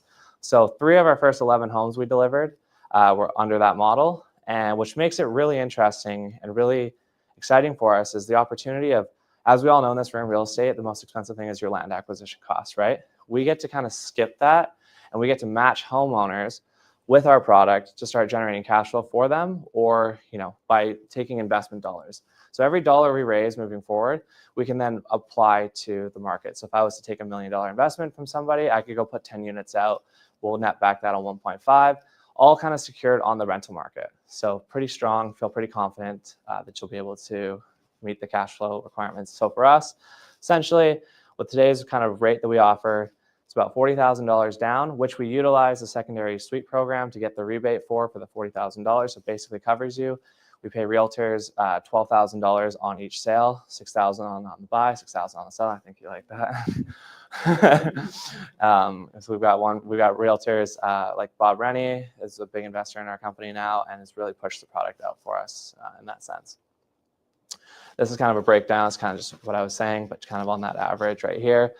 Your monthly payments with us are about $1,300 a month. You're pretty much, you know, that's probably one of the strongest cap rates that you can kind of see right now in the market. This is just kind of our payment plan that we kind of go over. You know, I think there's a pretty strong argument for the renter, like for revenue generators. You know, we do have people who use their small businesses out of there. We have a girl in South Surrey who does some microblading. She does her eyebrows in there. We have personal trainers that use this as it. We have a really exciting golf simulator package that we sell as well for those who don't need the extra cash flow and just want to be, you know, they got too much money, they're just bored and they maybe want a man cave. And so we're seeing a ton of different products in the market. And that's allowed us to kind of create our Riverside base, which is just a shell. You just get a box from us, and you can pretty much do whatever your bylaws or whatever you just see you want to do after with it. That's totally fine on us. We just kind of sell you the product, and if you want to do whatever you want out of it, it's really not in our control or in our hands anymore, unless we're financing it too. Then we care what you're doing with it. We do have some competitors in the space. Nothing really in Canada. There's one company called Supermod, which is really cool. We've done some JVs together now. Boxable is the biggest one in the US. They've raised $107 million. They're going public on the NASDAQ at a $3 billion valuation, which is pretty insane. Tentatively, a lot of people say Elon Musk's involved. There's really no high level disclosure of that, but there's definitely, he promotes that he lives in one of their products, I think he lives in the 150 square foot product. Vantum is the Europe one. Bill Gates is a big investor in that. And then Pure Homes is the one in Australia. That's a similar kind of competitor to us. But you can see with Frame, we are a bit more competitive. I think just with our Canadian dollar and just kind of the way that we're able to kind of do that. I think on scale, the US will always have us beat with their purchasing power. This is something that definitely gets me excited for our product. That's just kind of the financing, it doesn't matter. Yeah, so I guess I'll kind of go back over, our team. So when I really started the company, I realized that, I'm pretty new in the space. I've been successful so far for myself, but I really needed to learn from people who've been doing this for a long time. And, real estate's one of those industries, and construction are one of those industries that have been pretty much the same the whole way through. And, having somebody a little bit younger, guide through that transactions is kind of exciting, but I get told a lot, like, no, you can't do that. You can't stack 16 units above each other or whatever it is. And so they really keep me involved. And so somebody really awesome on our team is Chief Roy Whitney. He's been, like I said, with the Tatsuya Nation for 36 years. He's really just, he's got an $11 billion development project out there in Alberta right now. Alberta market is booming. It's something that's really exciting for Frame, as we're, has invested in the company. He has invested interest to continue to grow our business with us and his big project. Kent Patno is the, another First Nations owned business, which, for us is really exciting as we do to take advantage of some of the tax credits, some of the income taxes, having an ownership stake from them. We were able to be really competitive with our pricing, as we do come in about 30% cheaper due to all the grants and due to all the employment stuff that we do get with the First Nations side of the business. Kent is our connector of all connectors. If there's anybody I need to connect with, he knows it's one phone call. He kind of handles the budget of where all the funds kind of get allocated to. So, for example, for the restitution for some of the bones they found with the residential schools, he was able to give Chief financing, or I shouldn't say financing, but the capital that was due to them, $2 billion of that $4 billion for the $11 billion in development that he's doing. So super, super valuable to the team. Shane, love seeing his face up here. He, anything to do with BC housing, anything to do with housing, he's kind of had his hands on. He's been able to take, a very small budget with BC housing into what it is today, which I think he's very proud of. And it's, kind of teams like these don't usually step onto projects that are so early stages. Like before I even had a prototype, just, I guess you could say, the shed they would see. They left somewhat of the public sector to come join the private sector, and usually guys that do that, they see the vision as well. So it's exciting to have a team that believes in me, a team that I believe in and can trust that their execution has been there for long enough. And so it makes me feel good when it becomes like investors come to me looking to invest in more projects and more sites and more stuff, because I know the execution will get done with these guys. And then speaking of the number one question I get, how do you build these homes and where do they get built? And that's a big cost. That's a big thing. So we were fortunate enough to bring on Chris Nachuk, who was the Chief Strategy Officer for Matsui Homes, which is the largest prefabbing home company. Matsui is the 8th largest company in the world. And they have a lumber facility where they cut lumber out of. And so they came to me. I said, I want to do some prefab panels. I was thinking about doing some prefab work. And he took me through their facility. They're doing some paneling they can do up to 6 stories, 100 unit wood frame paneling. And they fell in love with the team that we had at the time, we still have, and kind of where we were going, our sales, our revenue, especially a lot with the First Nations. And so Matsui took an investment into the company. They took a substantial investment in the company. So they handle all of our production. Essentially for them, my cost to build is 100,000. My real cost, to be completely transparent, is probably somewhere around 89 to 93,000.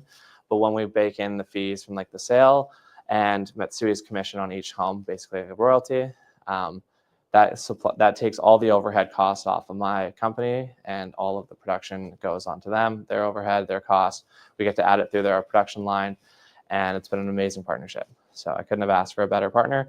A lot of companies will raise a ton of capital, spend a ton of money on building out the infrastructure with not quite the sales. I wanted to go the other direction and go from the sales and then build the production. So we do currently have 23 million in pre-sales, which I'm very proud of, which is pretty amazing. And we've started delivering those homes. So it's been a great partnership so far. And I don't want to say I have any, that's me, but I don't have any ambitions of maybe starting my own production manufacturing warehouse. There's lots of partners across the world who are looking for similar product lines for that. And that is Frame in a nutshell. But if you guys have any questions, I think that could probably help. All right. Okay. We're gonna mic all these questions so everyone else can hear. Firstly, with regards to financing, you touched on it. So you Yeah. offer financing. Correct. It sounds like, is it 75% loan to value you offer? Yeah. Okay, because there's different price tags for the different the three models you gave, right? Mm-hmm. Currently, we offer financing on the Riverside. We haven't had any, how would I say? So we haven't had anybody ask us for financing on the ocean side and the lake side. Lakeside's only been on First Nations land from this point on. The ocean side has been all just developers and real estate investors that have come in and bought the product from us, and then we're kind of like separate, right? Because they have their own financing mechanisms. They don't want to leverage with us. And I think I saw the interest rate, but was it 2.9%? Yeah. And what amortization? I can go back to that. So over 8 years, we do it.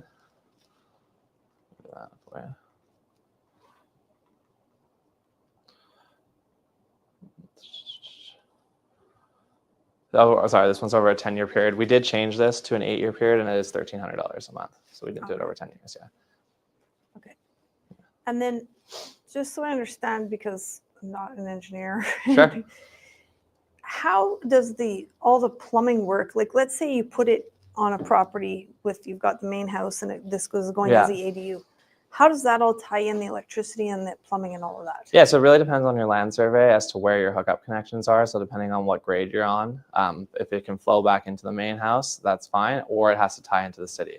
So depending on the location of the house itself, we can work off the land survey and figure out how we're going to maneuver that. So all of our products are CSA approved, which allows us for the permitting aspect to get them through the permit stage. We do leave all the panels off so that they can do all the rough-ins, all the plumbing, and then we close up. So if we connect it to the city, it's about $35,000 in the city of North Vancouver. If we're going directly to the city. Next. Yeah. So the tie-in cost is about $35,000. Yeah. To do that. $23,000 to $35,000. Okay. Yeah. And you were saying that from time of order till delivery is about 6 months. Correct. Yeah. And what about the permitting with the city and everything like that, or to get the so what we've done is when I first started developing the product, we developed them with a lot of the cities already. So a lot of the frameworks are, no pun intended, a lot of that framework's already existing with the city. So like the city of North Vancouver, I say I'm putting a Riverside in. They know exactly what we're doing. They take the land survey, our structural engineer and architects sign off on the new updated drawings to that, submit it to the city. They know what it's going. It takes us 2 to 3 weeks turnaround time onto here if the product's gonna. Do they do an inspection on the property? We do a land survey, yeah. No. And from that land survey. Did the city inspect? No.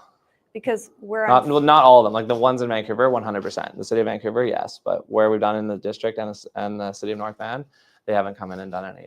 The reason I'm asking is because, like for us, for instance, and I don't know what the minimum lot size would be for this. Do you know? 6,300 square feet. Okay, so the Riverside would not affect your FSR if in the district, in the city, and in Burnaby, and Langley should be fine. And Abbotsford we built in. If you're doing it at 6,300 square foot lot, it will not impact your FSR if you do it up to 269 square feet. And then I was thinking, because if you have an unauthorized suite in your house already, correct, then if the city comes to inspect, they're going to see that at the same time. That's what I was wondering about. Yeah, definitely. I mean, yeah, for sure. Because a lot of times when you're building a garden suite or an ADU, Mhm. the city comes to inspect. A lot of times people are hiding their unauthorized suite, like Yeah. not showing it and then finishing it after the inspection for the ADU, Totally. right? Yeah, yeah, That's yeah. why I'm asking that. Yeah, I know, and that's something that we don't necessarily try to get involved in with what people are doing. I know we try to follow just like what those rules are, Yeah. and then if someone wants to, like maybe add a different shower or a water closet turns into a shower, that's kind of on them. The way you can look at it from us is we sell you a kit, we can assemble you the kit, but if you're deciding to do something that's not legal, we are going to do our best due diligence to stop that. Yeah. But if I'm walking around the side of your house and you have 15 people living in there and 15 different like little setups of like No, one I bedrooms, just mean can't. if you have an unauthorized suite. Like I was just wondering if there's going to be a problem with an inspection. That's all. Yeah, I would say the answer would be yes. I mean, like, yeah. Depends on which city. Maybe. Yeah. We haven't had any inspections until that, like while we're on site, like right when we do the rough-ins and the connections, they want to see all the plumbing, and then once we get that final sign off on that, we're good to go. And then they'll do a final inspection, and yeah. But when they do that, like, But they're not inspecting the main house. no. Yeah. That's all. Not that we like. I mean, I guess they're free to, if they see like Suite B and they're like, wait a second, we don't have that. Then I guess like it's up to them to check. But Well, investors, they want to add cash flow as much as possible on every property. That's Yeah. why I'm asking. totally, yeah. And I'm sure some people are gonna do that, but from my perspective, our sales go up, and I obviously don't want the reputation of selling a product that is increasing next. I don't want to burn relationships with the cities. Mm-hmm. But at the end of the day, when they do that, that's kind of on them. And brand is very important to us, as you mentioned, building the brand. And I really, when you ask who's the biggest modular home or trailer park home or they don't really have a name for it. At least most people I ask can't tell me, 2, 3, 4 companies that do it. So I really want that brand recognition. Like, do you have a frame unit in your backyard? Like, frame is just what people associate, like Tesla to EV. Like, they just associate modular, cash flow, tiny homes with the word frame. That's kind of our objective, and that's kind of what we've been working towards building the brand on. And so from the time of the order till all the permitting, everything, what is the full timeline to have one running? So we had one in North Van up in just under 5 months. So it's like 4 Even months. with all the permits Yeah. and the hookups? Yeah. We identified which lots prior were really easy hookups and setups. Like, we really did a big land survey of like everything that we could, and we identified about 700 homes that would be good targets for, and then we just direct mailed to those homes, door knock on those homes. And so when we got 17 of those homes, we were able to go like pretty quick, right? We pretty much did all the groundwork prior to that.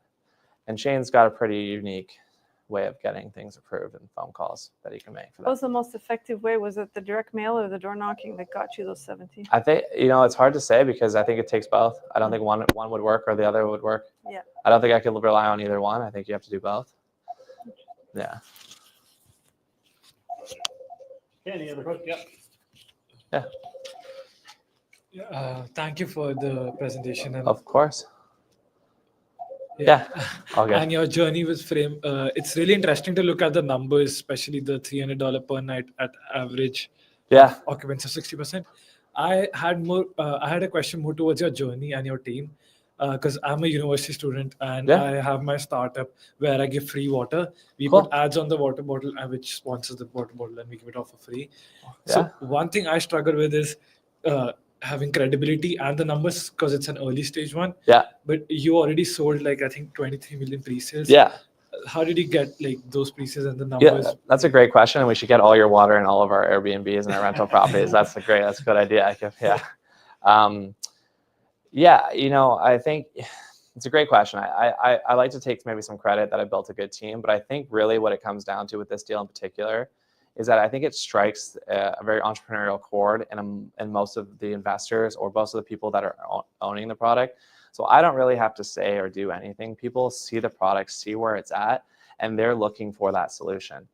I'm not really hard selling anybody on this product, because if you need it, you're going to use it. And it's really one of the only alternative solutions. So for us, the way we scale and the grow and the inquiries that we get, I'd like to say it's because we're the best, we're smart. I've been super successful in my life. No, it's really not. And it has nothing to do, I'll say to you guys tonight, it has nothing to do to convince you otherwise.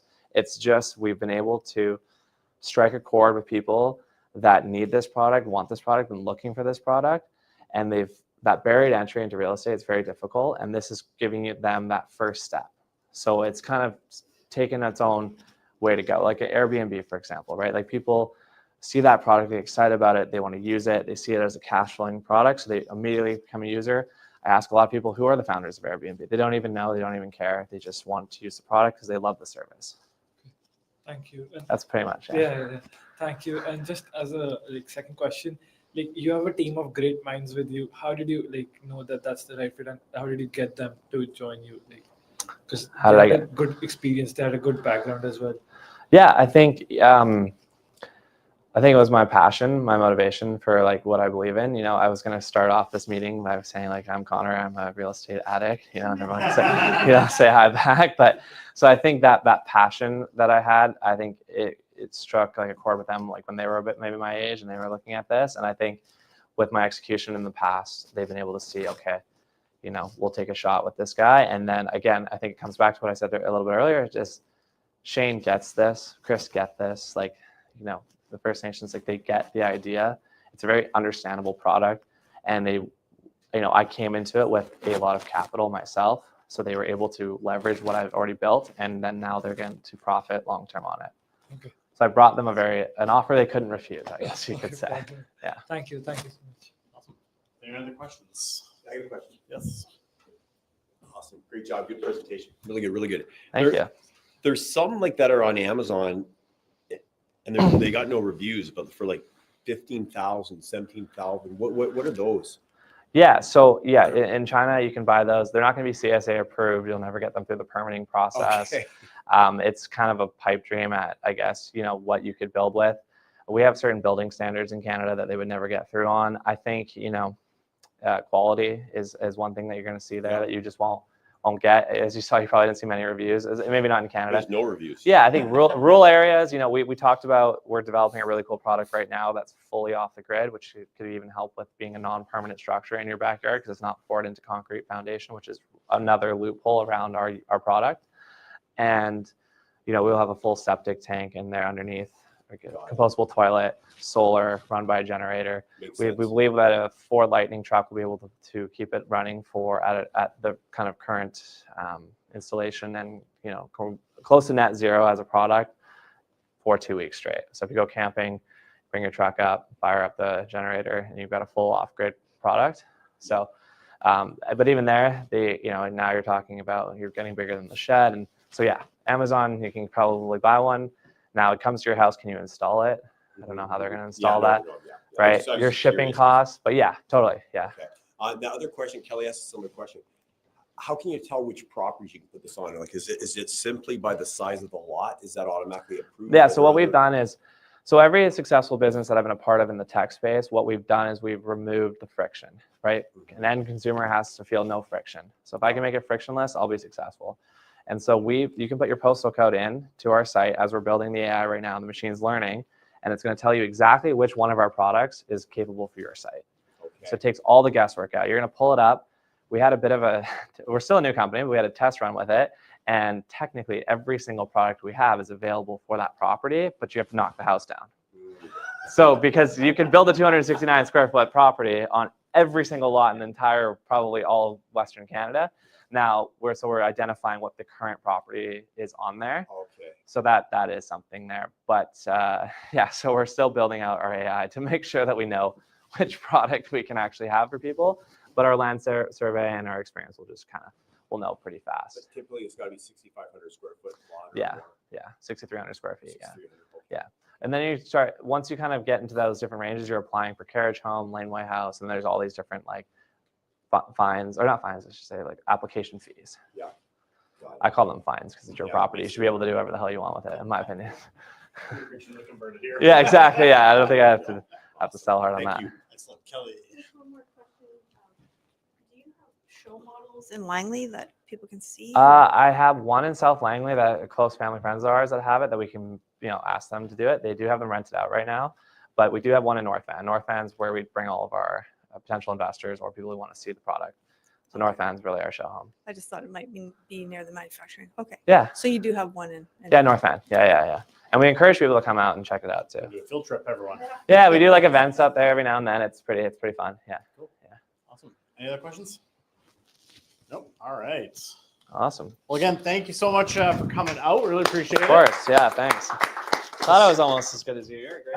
I appreciate it. Appreciate it. Setting the bar there high.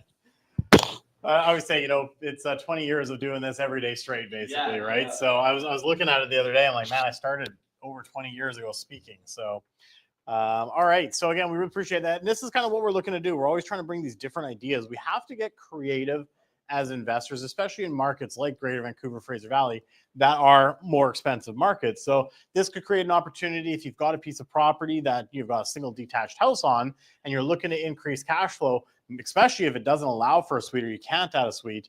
This could be a great option. It's just super different out there, right? So, all right, we're going to move into our hot deal. I did promise you guys that we have found cash flow again in the market, which is super exciting. We almost every property that we analyzed for the longest time with the prices as high as they were, interest rates high, rents were still on the rise, but they kind of settled down.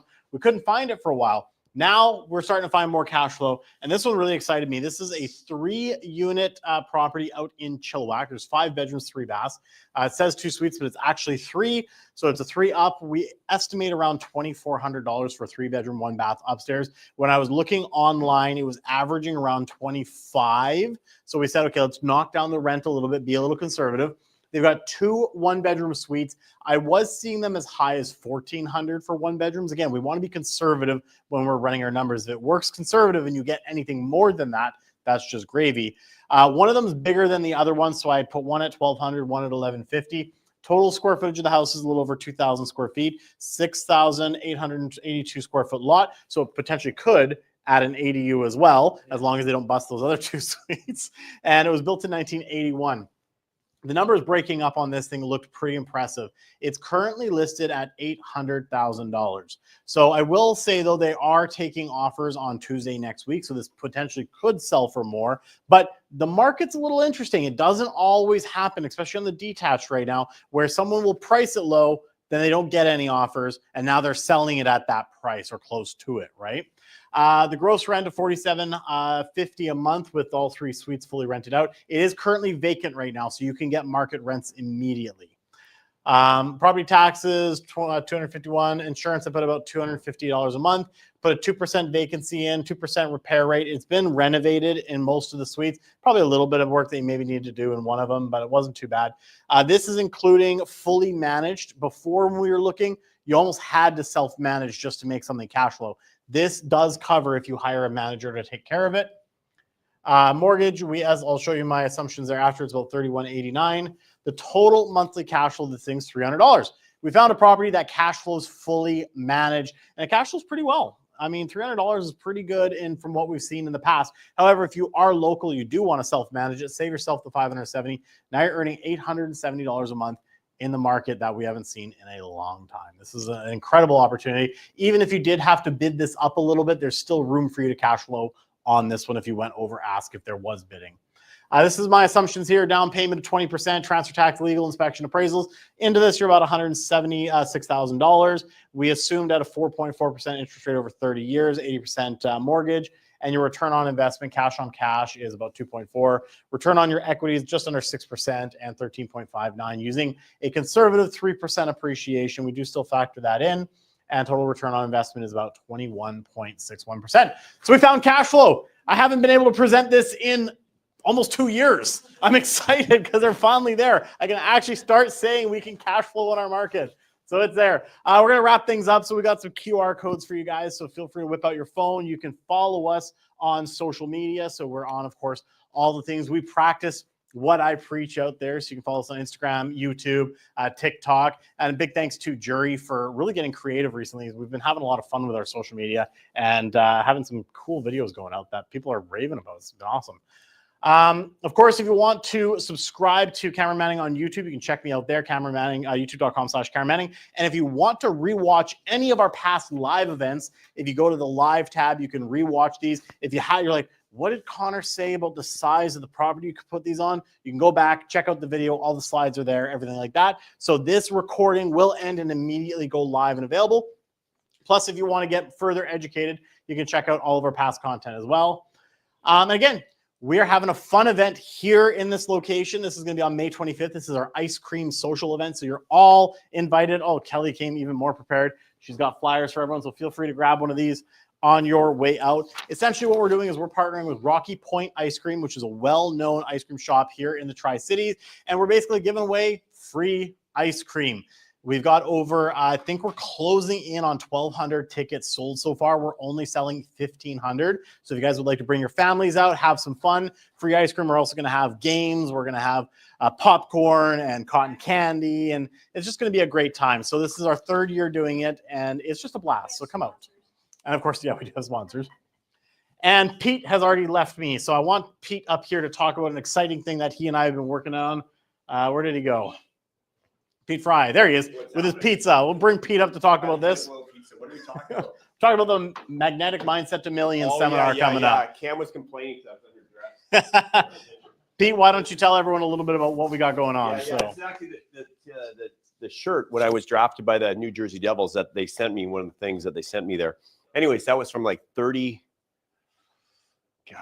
years ago. Still fits, good. Yeah, still. Well, it didn't fit for a while, but it does now. Anyway, so what I do now is I work with professional goalies, like both the goalies for the Montreal Canadiens, a bunch of other professional goaltenders, on their mindset. And so we're doing our seminar, Magnetic Mindset to Millions, and it's all about wherever we're at with our business and our life, bringing it to a higher level through what we do with the mindset. So the techniques that I do with the National Hockey League goaltenders, everyone that's going to come is going to learn the exact same type of techniques that we do with them. And it's powerful. One of my books that I have written, I've written a bunch of books, and one of them is Magnetic Mindset Secrets. And I talk about how a piece of steel, when it's magnetized, can lift 12 times its weight. When it's demagnetized, it won't even lift a paperclip. Our brains work exactly the same way. You've probably had days where you're like, I can do anything. And you've probably had days where you're like, I don't feel like I could do anything at all. It's because we're either magnetized or demagnetized, right? And that comes from like people we hang around with, is who we become, things like that. But we're going to cover that all in the seminar, and it's also on real estate investing as well too. How can we take that mindset to build real estate wealth, right? Because we all know, even Conor, you were saying that, you take your money and you put it into real estate, right? Yeah, cash to bricks. It's key. I posted in the YouTube, so I'm going to take that now. Cash to bricks. That's awesome. I love that. Yeah. So we're going to be doing this on July 6th. July 6th. Tickets have officially went on sale today for the seminar. It is limited seat quantity, so if you guys are interested, you can scan the QR code. We're giving away a free toolkit right out of the gate, so you guys can start working your mindset right away before you come to the event. At the event, we're going to obviously have Pete covering everything that he does with National Hockey League goalies, really trying to make sure that we've got our investor mind ready. I'm going to be covering what you can do to invest into the market today, and we're targeting some other amazing speakers that we've already got some general guesses that they're going to come out, but it's going to be covering on financial planning and how you can actually build wealth, but you can't do that without getting your mind right. It's key. And then we've also got Devin as well. Just kind of mentioned, Devin's partnering with us as well. He teaches storytelling. So if you want to talk about what we talked about with social media, Devin's going to help you guys learn how to tell your story and be able to raise that money to invest more. Yeah, story sell for sure. And I'm also going to walk you guys through how can you write your own book. I think everyone needs to have their own book in a weekend, right? So yeah, I think you need to be, no matter what, everyone here needs to become a published author. You become the expert in your field. And it's really simple. My best-selling book, I wrote in a weekend, right? The first one, bunch of typos. It was really bad. It doesn't matter. People love it. People absolutely love it, right? And since then, I think I've written like 7 more. And this year I'm writing 1 per month. And the whole purpose of writing, though, I find every time I write one, I get better, right? So to me, it's all about personal development. So. Awesome. All right, people, I appreciate coming out. Cam, you got it. Great to see everyone. Steal this back from you here. Oh yeah, there we go. So as I mentioned, tickets officially went on sale today. We're really excited, and you guys are hearing about it first. We're going to be starting to roll out the marketing, and we can't wait to see you guys at the event. We've got a couple of different levels of tickets, so depending how involved you want to be, if you just want to attend, there's one ticket price. We've got others for VIPs, and of course, if you want to have dinner with Pete and all the other speakers afterwards, we've got a super VIP ticket as well, and we're already working on some amazing sponsors, so that will be in July. So again, quick reminder, we are supporting Make-A-Wish, so if you do refer any friends, family, or anything, and they buy, sell, or invest, a portion of the commissions will go towards helping fund a wish for a child in need here in Canada.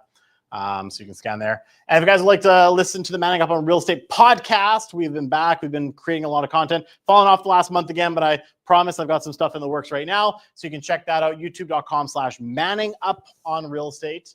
And you can also, that's the YouTube channel. This is the Spotify.